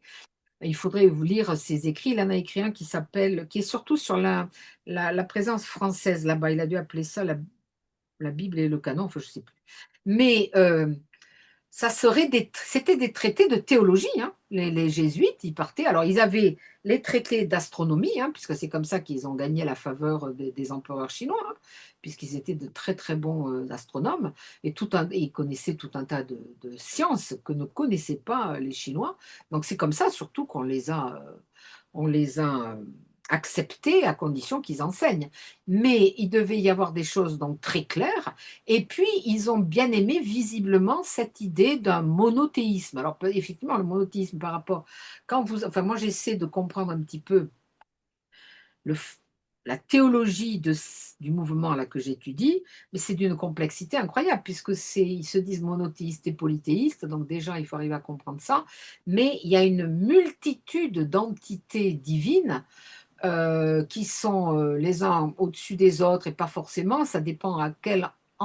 Chaque fois que vous avez un maître, vous allez avoir un enseignement différent. Alors c'est vrai que la particularité du catholicisme, c'est que bah, vous avez un maître et puis si vous n'êtes pas d'accord, vous partez, mais vous restez catholique. Donc vous avez une espèce d'unité théologique assez impressionnante. Et puis je pense, d'après ce que j'ai pu lire, hein, qu'ils ont aimé l'idée d'un Dieu, enfin d'un rapport personnel à Dieu. Mais du coup, avec les protestants, ça va devenir différent, puisqu'il n'y a pas le même rapport que dans le catholicisme. Alors c'est pour ça que je n'ai pas de réponse complète. Mais il faudrait revoir Dalé s'il explique mieux. Mais je sais qu'ils ont aimé la clarté des textes. Mais il faudrait, je vais vous l'envoyer, c'est tout à fait intéressant de voir ça. J'ai été très intriguée, moi, de voir en Corée, à Taïwan, de voir la présence de groupes protestants très particuliers. C'est-à-dire, c'est enfin, les presbytériens qui sont partout, quelques méthodistes, mais aussi ce qu'on appelle les suiveurs de Darby. Alors, vous avez dû m'entendre parler de John Darby, mais ils ont fondé, ils ont énormément de missionnaires parce que quelques Chinois ont entendu Darby prêcher, je ne sais plus trop où. Alors, Darby était en Grande-Bretagne, mais ils ont ensuite eu beaucoup de disciples qui ont prêché aux États-Unis. Et donc, deux Chinois, un qui s'appelle Witness Lee et l'autre Watchman Nee, les ont entendus. Pardon. En Californie et sont allés prêcher en Chine. Et ils ont fait des émules. Et c'est un protestantisme rigoriste, fondamentaliste, rigoriste, c'est les darbistes. Hein. C'est ceux qui ne serrent pas la main aux femmes, c'est ceux qui ne vont pas manger avec des gens qui ne font pas partie de leur groupe. Et c'est très apocalyptique, enfin c'est millénariste. Eh bien, ce type de protestantisme les a beaucoup attirés, les Asiatiques. Et je ne sais pas pourquoi. Mais, pardon, il me semble que euh, j'ai demandé à des amis là-bas pourquoi. Ils n'ont pas de réponse. Et parce que j'ai dit, mais en fait, c'est tellement différent de leur religion. Et quelqu'un m'a dit, c'est peut-être parce que c'est radicalement différent. Donc, c'est très difficile d'arriver à savoir ce qui, dans un système théologique, va attirer les autres. Alors, j'ai demandé aussi, ça c'était un congrès à Taïwan, j'ai dit, mais comment ça se fait que, puisque les catholiques sont arrivés avant les protestants, en Chine, en Corée, comment ça se fait que ce soit les protestants qui soient les plus nombreux, en Chine comme en Corée? Et la réponse, là, pour le coup, était assez simple, c'est que les catholiques, ils ont besoin de célébrer au moins un rituel, le rituel de la messe. Donc, ils font un minimum, merci, il faut un minimum de choses, même si ça te contient dans une valise, même si c'est un petit verre, etc. etc. Les protestants, ils ont un livre et puis de toute façon, ils le connaissent par cœur. Et donc, ils peuvent voyager sans problème, ils n'ont besoin de rien. Donc, on m'a dit que c'était un des facteurs de l'expansion du protestantisme et du catholicisme. Mais maintenant, pourquoi sont-ils attirés par le catholicisme? Eh bien, vous connaissez, il y a eu, c'est lui qui maintenant qui fait les cours sur les nouvelles religions, Pierre Vendaci. Pierre, vous le connaissez, non? Benoît, non? Il a fait sa thèse, et j'étais à son jury, sur la conversion des Chinois au christianisme dans la région de Shanghai. C'est passionnant. Et pendant très longtemps, on a dit le christianisme, alors catholicisme ou protestantisme, est un vecteur de modernité. Donc, les Asiatiques se sont intéressés à ces religions parce qu'ils n'étaient pas en situation d'évangélisation forcée comme en Amérique ou en Afrique, etc. Mais donc, pour eux, c'était la modernité, puisque c'était évidemment la France, l'Angleterre, etc. Donc, facteur de modernité. Donc, quand on fait des espèces de découpage des raisons pour les conversions, et j'en avais fait dans le cours, il y a les raisons qu'on appelle les raisons pratiques. Par exemple, chez des Indiens d'Amérique du Nord, on sait qu'il y en a pas mal qui se convertissent au mormonisme parce que les Mormons vont payer les études supérieures à leurs enfants. Donc on appelle ça des questions pratiques. Mais Pierre Vendaci lui-même explique, et c'est ce qu'on appelle la raison rationnelle. Voilà, on se convertit pour une raison rationnelle, parce qu'on va avoir des avantages matériel ou même spirituel. On va appartenir à une certaine communauté, si on est immigré, beaucoup de conversions aux nouvelles religions, aux religions minoritaires chez nous, se font chez les immigrés, parce que tout d'un coup, ils sont très réceptifs, ils sont malheureux, et donc tout d'un coup, on leur offre une famille. Donc on appelle ça le choix rationnel. Mais il expliquait bien pour la conversion des Chinois au christianisme que le choix rationnel n'entrait que pour une infime partie euh, de ce vaste mouvement de conversion. Donc, c'est le message qui interpelle, voyez, c'est-à-dire le message chrétien. Alors, le salut, le péché, enfin, toutes ces choses-là. Alors, il y a bien entendu aussi ce fameux choix rationnel, ça nous rapproche de l'Occident, c'est la modernité, mais c'est pas du tout majoritaire. Alors, oui, oui, alors c'est BM, je vois, vous êtes, Bénédicte, voilà, Bénédicte. Bénédicte. Excusez-moi, est-ce que la personnalité des différents papes que nous venons d'avoir a pu jouer un quelconque rôle sur ce phénomène de conversion? Alors, oui, pour les conversions récentes, Oui, bien sûr. voilà, bien sûr, le pape François était très populaire, alors évidemment, surtout dans les Amériques et tout ça. Alors, en Corée, il est venu une fois, 2014, mais il était invité pour venir l'an prochain.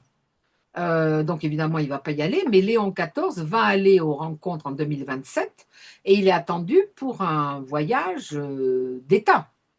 Et on espère, je n'ai pas eu le temps d'en parler, mais l'Église de Corée du Sud est en train de mettre tout à neuf pour qu'il aille en Corée du Nord. Et le pape François avait dit qu'il irait en Corée du Nord s'il recevait une lettre officielle de la Corée du Nord. Mais moi, je parie presque qu'il va recevoir sa lettre. Donc, le pape va en Corée. Alors, c'est vrai que le pape François allait beaucoup dans ce qu'on appelle les périphéries, hein. Il est allé en Mongolie, où les catholiques se comptaient sur les doigts de la main. Il aimait beaucoup aller dans ces pays-là. Alors, en Corée, il ne se compte pas sur les doigts de la main. Mais il est allé en Corée. Je me demande si Jean-Paul II n'y est pas allé. Je ne peux pas garantir, je ne me souviens pas. Je n'ai pas fait de recherche là-dessus. Mais en tout cas, moi, je me souviens très bien quand il y est allé en 2014, hein, le pape. Parce que j'avais commencé, je n'étais pas encore allée en Corée, mais j'y suis allée peu après, mais j'avais commencé à faire mon dossier Le pape en Corée. Voilà. Alors, pour répondre à votre question, c'est sûr que la personnalité de François a dû aider dans les conversions, mais pour les conversions antérieures, les papes étaient beaucoup moins connus. Ils ne voyageaient pas, enfin jusqu'à, vous voyez. Donc, alors, l'Église de Corée est devenue une église autonome en 1962, donc pendant le Concile de Vatican II. Et après, elle a suivi le processus de ce qu'on appelle l'inculturation. Très vite, ah oui, ça c'est un phénomène intéressant et Françoise qui habite au Canada comprendra bien ça. L'Église de Corée très vite a eu ses cadres qui étaient coréens, c'est-à-dire plus du tout des missionnaires. Et quand on connaît bien la situation, par exemple, des Amérindiens ou des autochtones, comme on dit au Canada, en Amérique du Nord, eh ben, c'est le contraire. C'est-à-dire qu'on n'a toujours pas dans l'Église, enfin dans les paroisses catholiques autochtones, que ce soit aux États-Unis ou au Canada, un clergé autochtone. Aux États-Unis, on compte sur une main, puisque je travaille beaucoup sur le rassemblement des catholiques amérindiens, la Tekakwitha Conférence. Ils ne sont même pas 5 parmi le clergé qui fréquente donc les Amérindiens, enfin qui travaillent dans des paroisses amérindiennes, avoir des origines amérindiennes, et encore pas pures, hein. Il y a un évêque, qui est d'ailleurs un évêque excessivement conservateur, de ces évêques qui soutiennent les républicains.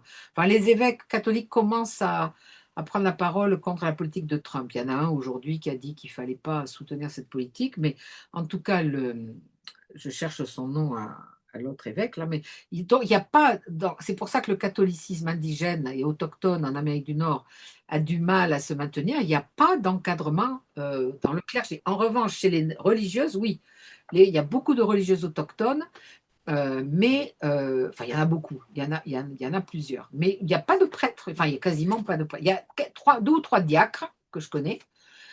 Et il y avait un évêque, mais en partie juste. Donc ça, c'est tout à fait intéressant de voir ça. En tout cas, l'Église de Corée est totalement autonome depuis 62. Elle a Son principal archevêque et cardinal, c'est le cardinal Yu, qui est maintenant président du dicaster pour les prêtres, je ne sais plus comment ça s'appelle, pour le clergé. C'est lui qui est à la tête des 400 000 prêtres du monde entier, hein, enfin catholiques évidemment. C'est un des dicastères les plus puissants et il Mhm. faisait partie de ce qu'on appelle, vous savez, les papabiles. Papabilés, hein, c'est-à-dire qu'il y avait des gens qui avaient parié sur sa tête pour qu'il devienne pape. Mais bon, tout le monde sait que si on parie sur la tête de quelqu'un, ben, il ne sera pas pape en fait. Personne ne pensait à Léon XIV et il est devenu pape. Donc voilà, les papes, si vous voulez, c'est quand même un phénomène très récent, hein, leur popularité mondiale. Hein. Voilà. Est-ce que j'ai répondu à peu près à votre question? Bon. Alors, Ouais. est-ce qu'il y en a d'autres? Est-ce qu'il y a d'autres questions? Je sais pas si tu m'entends, Jean-Pierre, Bernadette? très bien. Oui, oui, oui, Oui, oui. ah, tu m'entends, c'est possible. Vous Bon, êtes, j'ai vous êtes réussi donc fait à me en brancher. Algérie, là, c'est ça? Oui, oui, oui, oui, mais j'ai eu du mal à me connecter. Bon, dis-moi, pour la Corée du Nord, là, il y a des, tu as dit qu'il y avait des essais de relations de catholiques avec les Coréens du Nord. Est-ce que il y a une présence religieuse en Corée du Nord? Alors, oui, mais Est-ce qu'il y a faible. une tolérance? Quelle est la tolérance de l'État coréen vis-à-vis des religions? Alors, nord-coréen, c'est une tolérance, je pense, assez légère, mais il y a des catholiques. Alors, leur autorité, c'est l'archevêque de Séoul. L'archevêque de Séoul est aussi archevêque, je l'ai quelque part, ça, excusez-moi, c'est celui que je voulais montrer. Hein. Il est aussi, son titre, c'est archevêque de Séoul et de Pyongyang. Alors ça, c'est le cardinal Yu, c'est extraordinaire. Hein. Moi, j'aime beaucoup cette photo parce qu'il fait très futé. Et l'autre, il est là, c'est l'archevêque de Séoul, qui est aussi donc archevêque de Pyongyang. Alors, ils ne sont pas totalement autonomes, mais c'est une église, je pense qu'ils ont, enfin, je n'arrive pas à le retrouver, je vous l'ai montré tout à l'heure, mais si, voilà, je crois. Voilà, c'est lui. Donc, il est archevêque de Séoul et de Pyongyang. Mais il y a quelques catholiques, il n'y en a pas beaucoup, mais il y en a. Ah, pardon, je n'ai pas fait le partage. Vous ne l'avez pas vu, si? Vous l'avez vu? Euh, Oui, enfin, voilà. oui. Voilà. Ça, c'est l'archevêque de Séoul, qui est aussi archevêque de Pyongyang. Voilà. Et je voulais vous montrer le Yu, l'archevêque Yu, qui est tout à fait. Voilà. Il n'est pas très vieux. Et en fait, il a mon âge. Hein. Ah, ok, Voilà d'accord. ici. Voilà. Donc, ça, c'est. Ah, Voilà. oui, Mais il y a des catholiques, oui, mais très, très peu. Hein. Je pense qu'ils doivent. oui. Selon les périodes, tu sais, c'est comme en Chine, hein, tantôt il y a une tolérance, tantôt il n'y en a pas. Comme ils sont quand même très alignés sur la Chine, en Chine, tu sais, il y a l'Église. Alors ça, on pourrait avoir une conférence là-dessus de Pierre Vendassi, puisque c'est le spécialiste.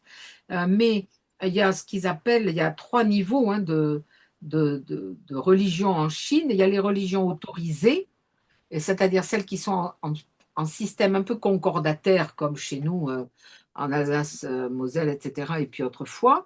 Et puis, il y a celles qui sont là, qui sont tolérées. Et ensuite, il y a celles qui ne sont pas du tout tolérées, qui sont considérées comme des sectes maléfiques.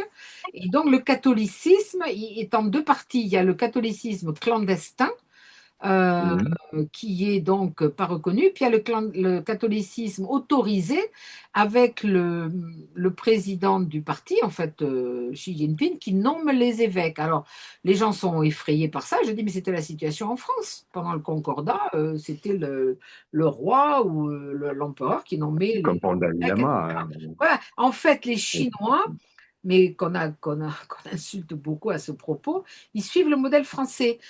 Il y a justement quelqu'un à l'École pratique des hautes études qui a fait un article que j'ai par ici, où ils expliquent que les Chinois ont été très impressionnés par la loi de 1905 de séparation de l'Église et de l'État.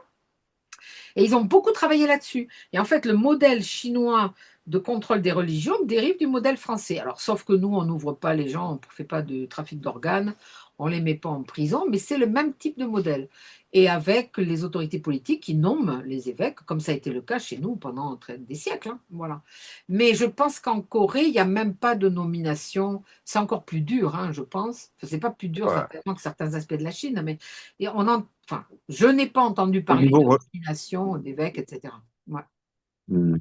Mais il y a des catholiques. Il y a une petite communauté catholique en Corée du Nord. Oui, oui. Mais le régime, il est pas tolérant, là. Il ne tolère pas Ouais, le militant religieux. Et ils sont clandestins, les oui, enfin, catholiques en Corée. il faudrait que je bûche davantage la question, hein. J'ai un livre ici que je vois. Tiens, tu l'attrapes le livre blanc là, juste là, à droite, oui, Non, celui-là, mais voilà, blanc. J'ai un livre, voilà, je vous le montre. Il s'appelle, voilà, tiens, vous arrivez à voir? Ah, non, vous Ah oui, allez oui, voir. oui. Attendez, non, Désolé. je fais ça comme Ah, ça. Voilà, vous le Hmm. voyez? Il oui. s'appelle Oui, oui, je vois. Confession d'une catholique nord-coréenne. Vous voyez? Alors, c'est Oui, un oui. livre que m'a offert un D'accord, oui, étudiant, oui, d'accord.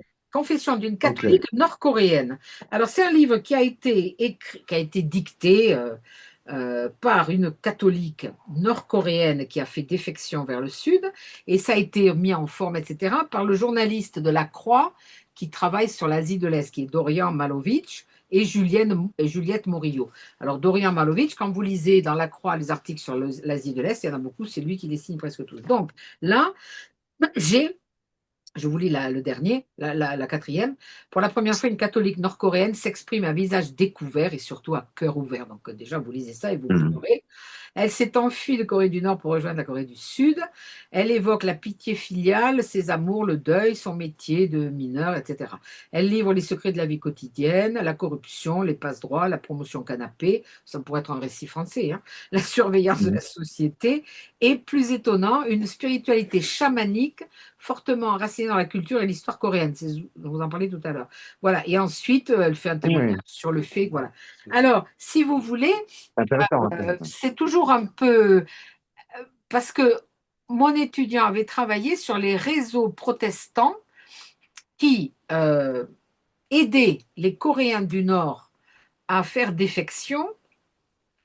Il y a beaucoup de missionnaires évangéliques, donc c'est du protestantisme, mais une certaine particularité, une certaine variante du protestantisme, qui tentent de passer en Corée du Nord, comme ils sont en Chine et dans divers pays comme ça.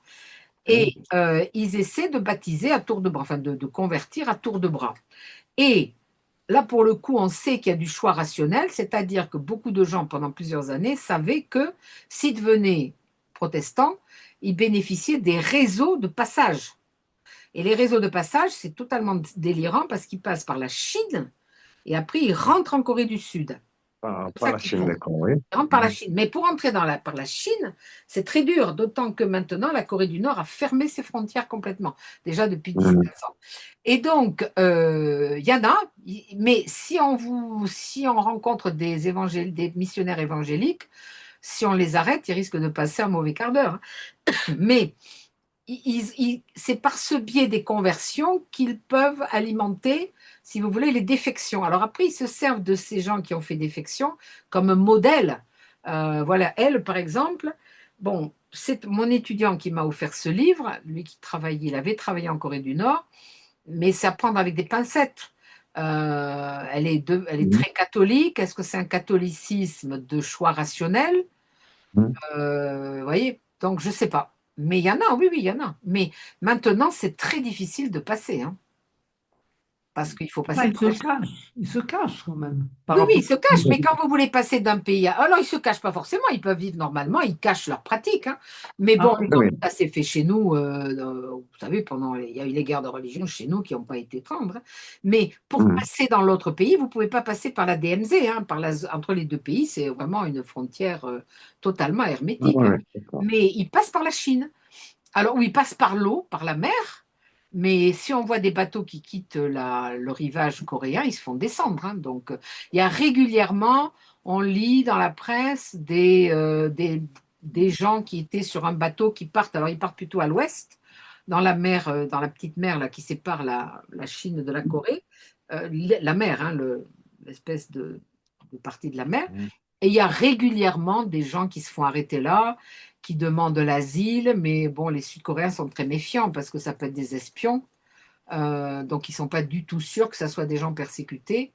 C'est très compliqué. Moi, j'ai fait, je ne sais plus, je le dis peut-être à certains, il y a quelques années, j'avais fait quelque chose d'assez extraordinaire, je dois dire, parce que j'imaginais la même situation en France avec mon ami Massimo Introvigne et sa femme.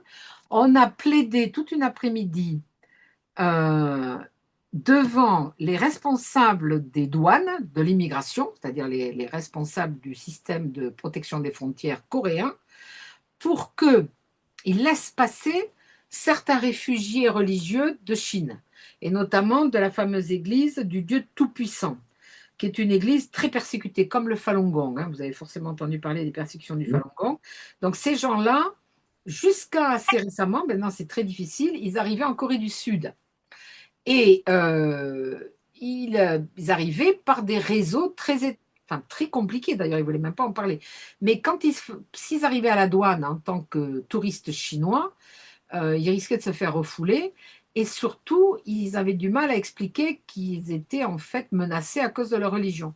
Et donc, mon rôle avait été, avec celui de Massimo, d'expliquer aux gens de l'immigration que il fallait accepter ce qu'ils disaient. Mais qu'ils étaient. Alors, ils nous disaient, oui, mais ils n'expliquent pas pourquoi ils sont persécutés. Alors, on a dit, mais non, c'est pas des peuples où ils peuvent expliquer facilement. Enfin, c'est des peuples comme eux, hein, puisque c'est des Coréens et des Chinois, ils sont voisins. Mais c'est très difficile d'expliquer pourquoi vous êtes persécutés. Et alors, ils nous disaient aussi, oui, mais si on leur pose des questions sur leur religion, ils expliquent mal. Alors, on avait dit, mais écoutez, demandez à un catholique, même, je sais pas, en France, qui donne la théologie de son église, il va pas forcément savoir. Donc, c'est très compliqué tout ça. Les passages, c'est pour vous dire que aller d'un pays à l'autre pour être réfugié, c'est excessivement compliqué. Alors, il y en a quelques-uns qui arrivent en Occident, mais enfin, c'est au péril de leur vie. Hein. Et très souvent, ils sont frappés. Il y en avait une fois qui m'avait, à Paris, il y en a, donc j'étais en correspondance avec eux, avec elles, c'est surtout des femmes, mais c'est des élites, hein, c'est des notaires, c'est des avocats, des profs, parce qu'il faut avoir de l'argent pour faire ce genre de trucs, et qui sont à Paris. Mais évidemment, ils sont sans papier. Et alors, ils avaient été arrêtés à l'entrée du métro, pas de papier. Donc, ils avaient été mis dans un centre de rétention. Mais les centres de rétention, c'est, vous savez, tant de jours, je ne sais plus, je crois 17 jours, après on est obligé de relâcher. Bref, ils sont relâchés, mais avec une fameuse OQTF, obligation de quitter le territoire. Donc, elle m'envoie, elle me fait un scanner, elle me dit, chouette, c'est bien, ils nous ont libérés, on est libre. Et moi, je lis. Au QTF, vous avez 8 jours pour quitter le territoire, ou 15, je ne sais plus. Et je leur dis, mais non, non, non, non, non, non, vous n'êtes pas du tout libre, vous n'êtes pas du tout accepté, vous n'avez pas votre statut de réfugié politique ou religieux accepté, c'est pas du tout ça, vous devez quitter le territoire très vite. Donc, voilà. Donc, non, non, ces histoires de frontières entre la Corée et le reste, c'est horrible. Hein. Parce que bon, nous, ils vont finir par rester, enfin, on le sait bien, ils vont finir par rester, trouver des gens qui vont les héberger. Ben, sinon, s'ils rentrent, ils se font tuer. Hein. Et s'il y a encore des places pour des questions? Comment? Une place pour des questions. Ah oui, bien sûr, c'est Ferdinand. Allez-y, Ferdinand. C'est moi. Au fait, je pensais que ce soir, catholicisme, je suis prêtre catholique. Ça, le sujet m'a beaucoup intéressé. Ah, ouf. Oui.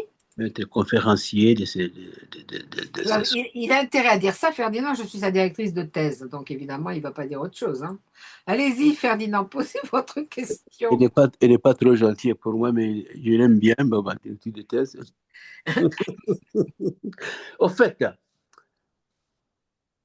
l'Église catholique est universelle. Oui. Vous êtes revenu plusieurs fois sur le mot inculturation. Oui. Et depuis le Concile Vatican II, en tout cas, l'Église a autorisé aux gens d'évangéliser d'une manière inculturée. Oui. Et moi, je viens d'un pays où on a, le rare pays où on a réussi à faire un rite congolais. Moi, chez moi, au Congo, le prêtre catholique du Congo, catholique romain, nous avons un rite différent des autres pays d'Afrique, ou même du monde entier. Par exemple, ici en France, quand je vais célébrer la messe, je m'habille différemment du pays. Oui. Les accoutrements sont différents. Oui. L'étole est en dessous. Chez nous, l'étole est au-dessus. On a un accoutrement. Donc, l'inculturation, je pense que les Coréens, ils doivent avoir essayé depuis Vatican II, mais s'il n'y a pas beaucoup d'églises catholiques, je pense qu'ils ont pensé inculturer leur façon de faire. Alors, pardon, là, vous avez posé votre question, oui? Et Oui, vous et me c'est très important. demandez s'ils font ça aussi. Alors, alors ça tombe bien que vous me parliez d'inculturation parce que dans votre thèse, j'ai marqué qu'il fallait me le développer davantage. Donc, c'est très bien, vous allez pouvoir faire ça avant de soutenir.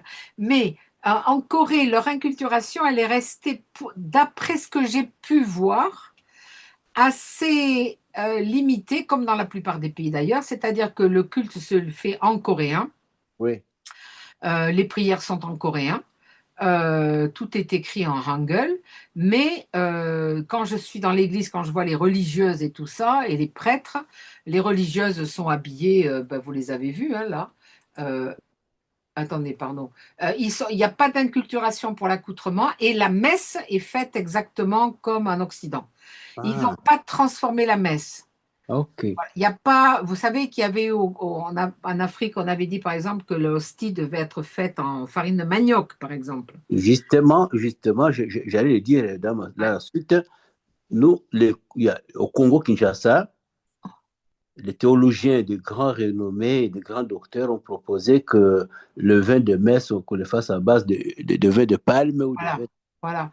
Alors, Rome, Rome a refusé. ouais. Ah, on vous l'a refusé, oui, oui. Rome a refusé. On fait la messe avec le vin, vraiment le vin, le vrai vin de vigne, de fruits de vigne. Mais rite congolais, les théologiens réclamaient un vin à base de fruits locaux. D'accord. Et ça a été accepté, ça? Non. Non, non. Ah, Ils ont dit Jésus avait pris, c'était le vin, le fruit de la oui. vigne, le travail des hommes. Mhm. Oui, Oui, oui. oui. Il y a eu des grands débats, c'est très intéressant d'ailleurs. Alors là, vous voyez les religieuses. Elles sont habillées comme des religieuses, elles sont habillées en religieuses. Moi, Ouais. par exemple, aux États-Unis, les religieuses que je connais, elles sont habillées totalement en civil. Hein. Vous ne pouvez Il pas n'y a pas savoir qu'elles sont longtemps, il n'y a pas longtemps chez nous, les religieuses ou religieux, que ce soit blanc ou blanche ou noir, en tout cas, ils ont changé. Certaines religieuses ont gardé la tradition de fondateurs, fondatrices, d'accord, et oui. sont habillées avec des voiles. D'accord. Mais ce voile, c'est du voile. Au fait, en Afrique, c'est le voile. Je sais que vous enregistrez.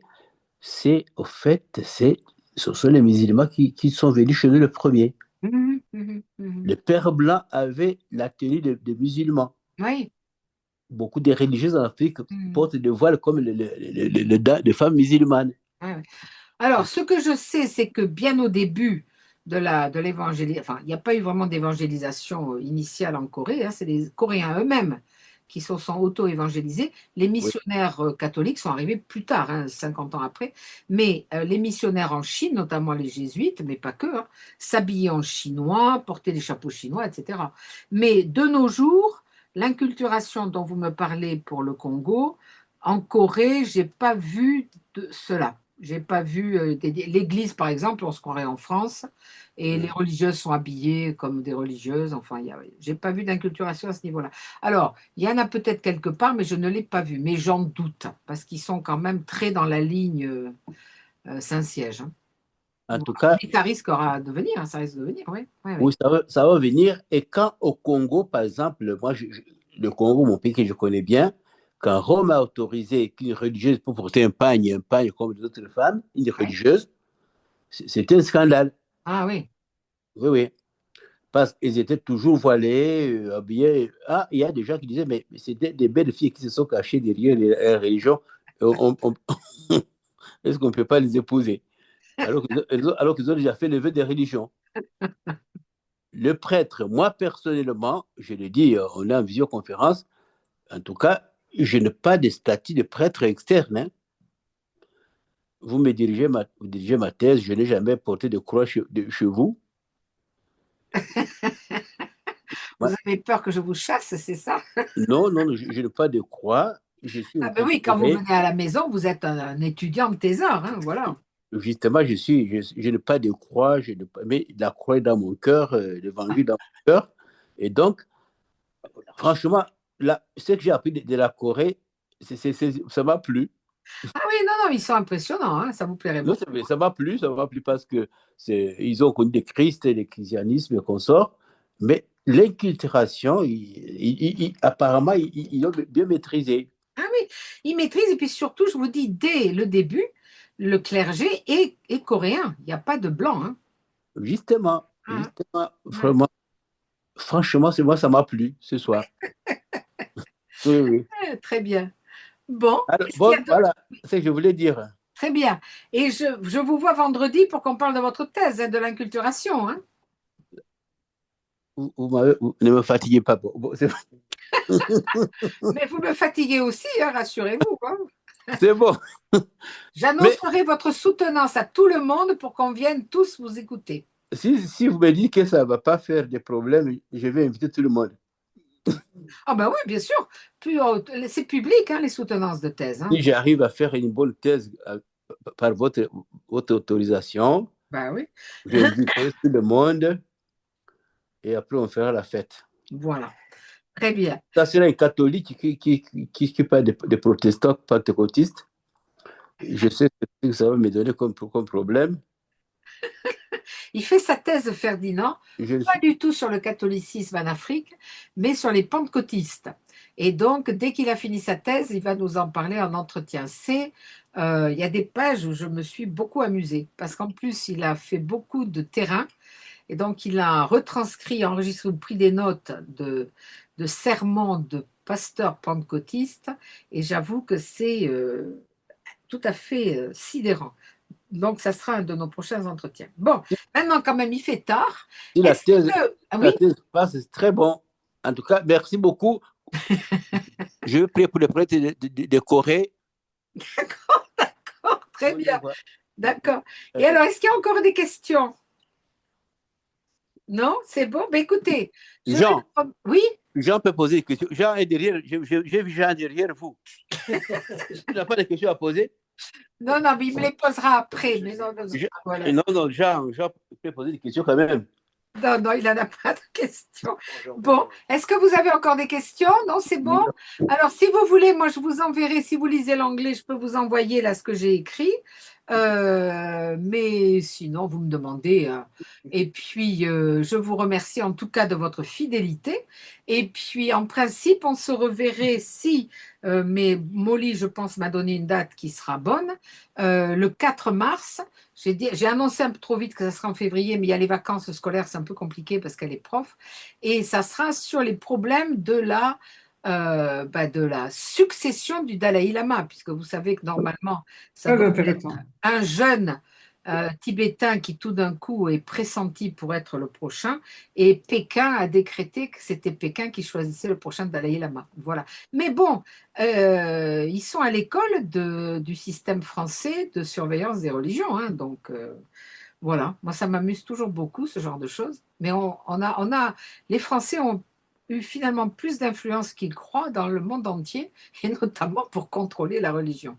Bon, je vous dis au revoir. En tout cas, j'étais ravie de vous retrouver tous. Voilà, et à bientôt. Très Bon, bien. je lis l'anglais, hein, je veux bien. Oui, d'accord. Au revoir. Attendez, au revoir. Merci.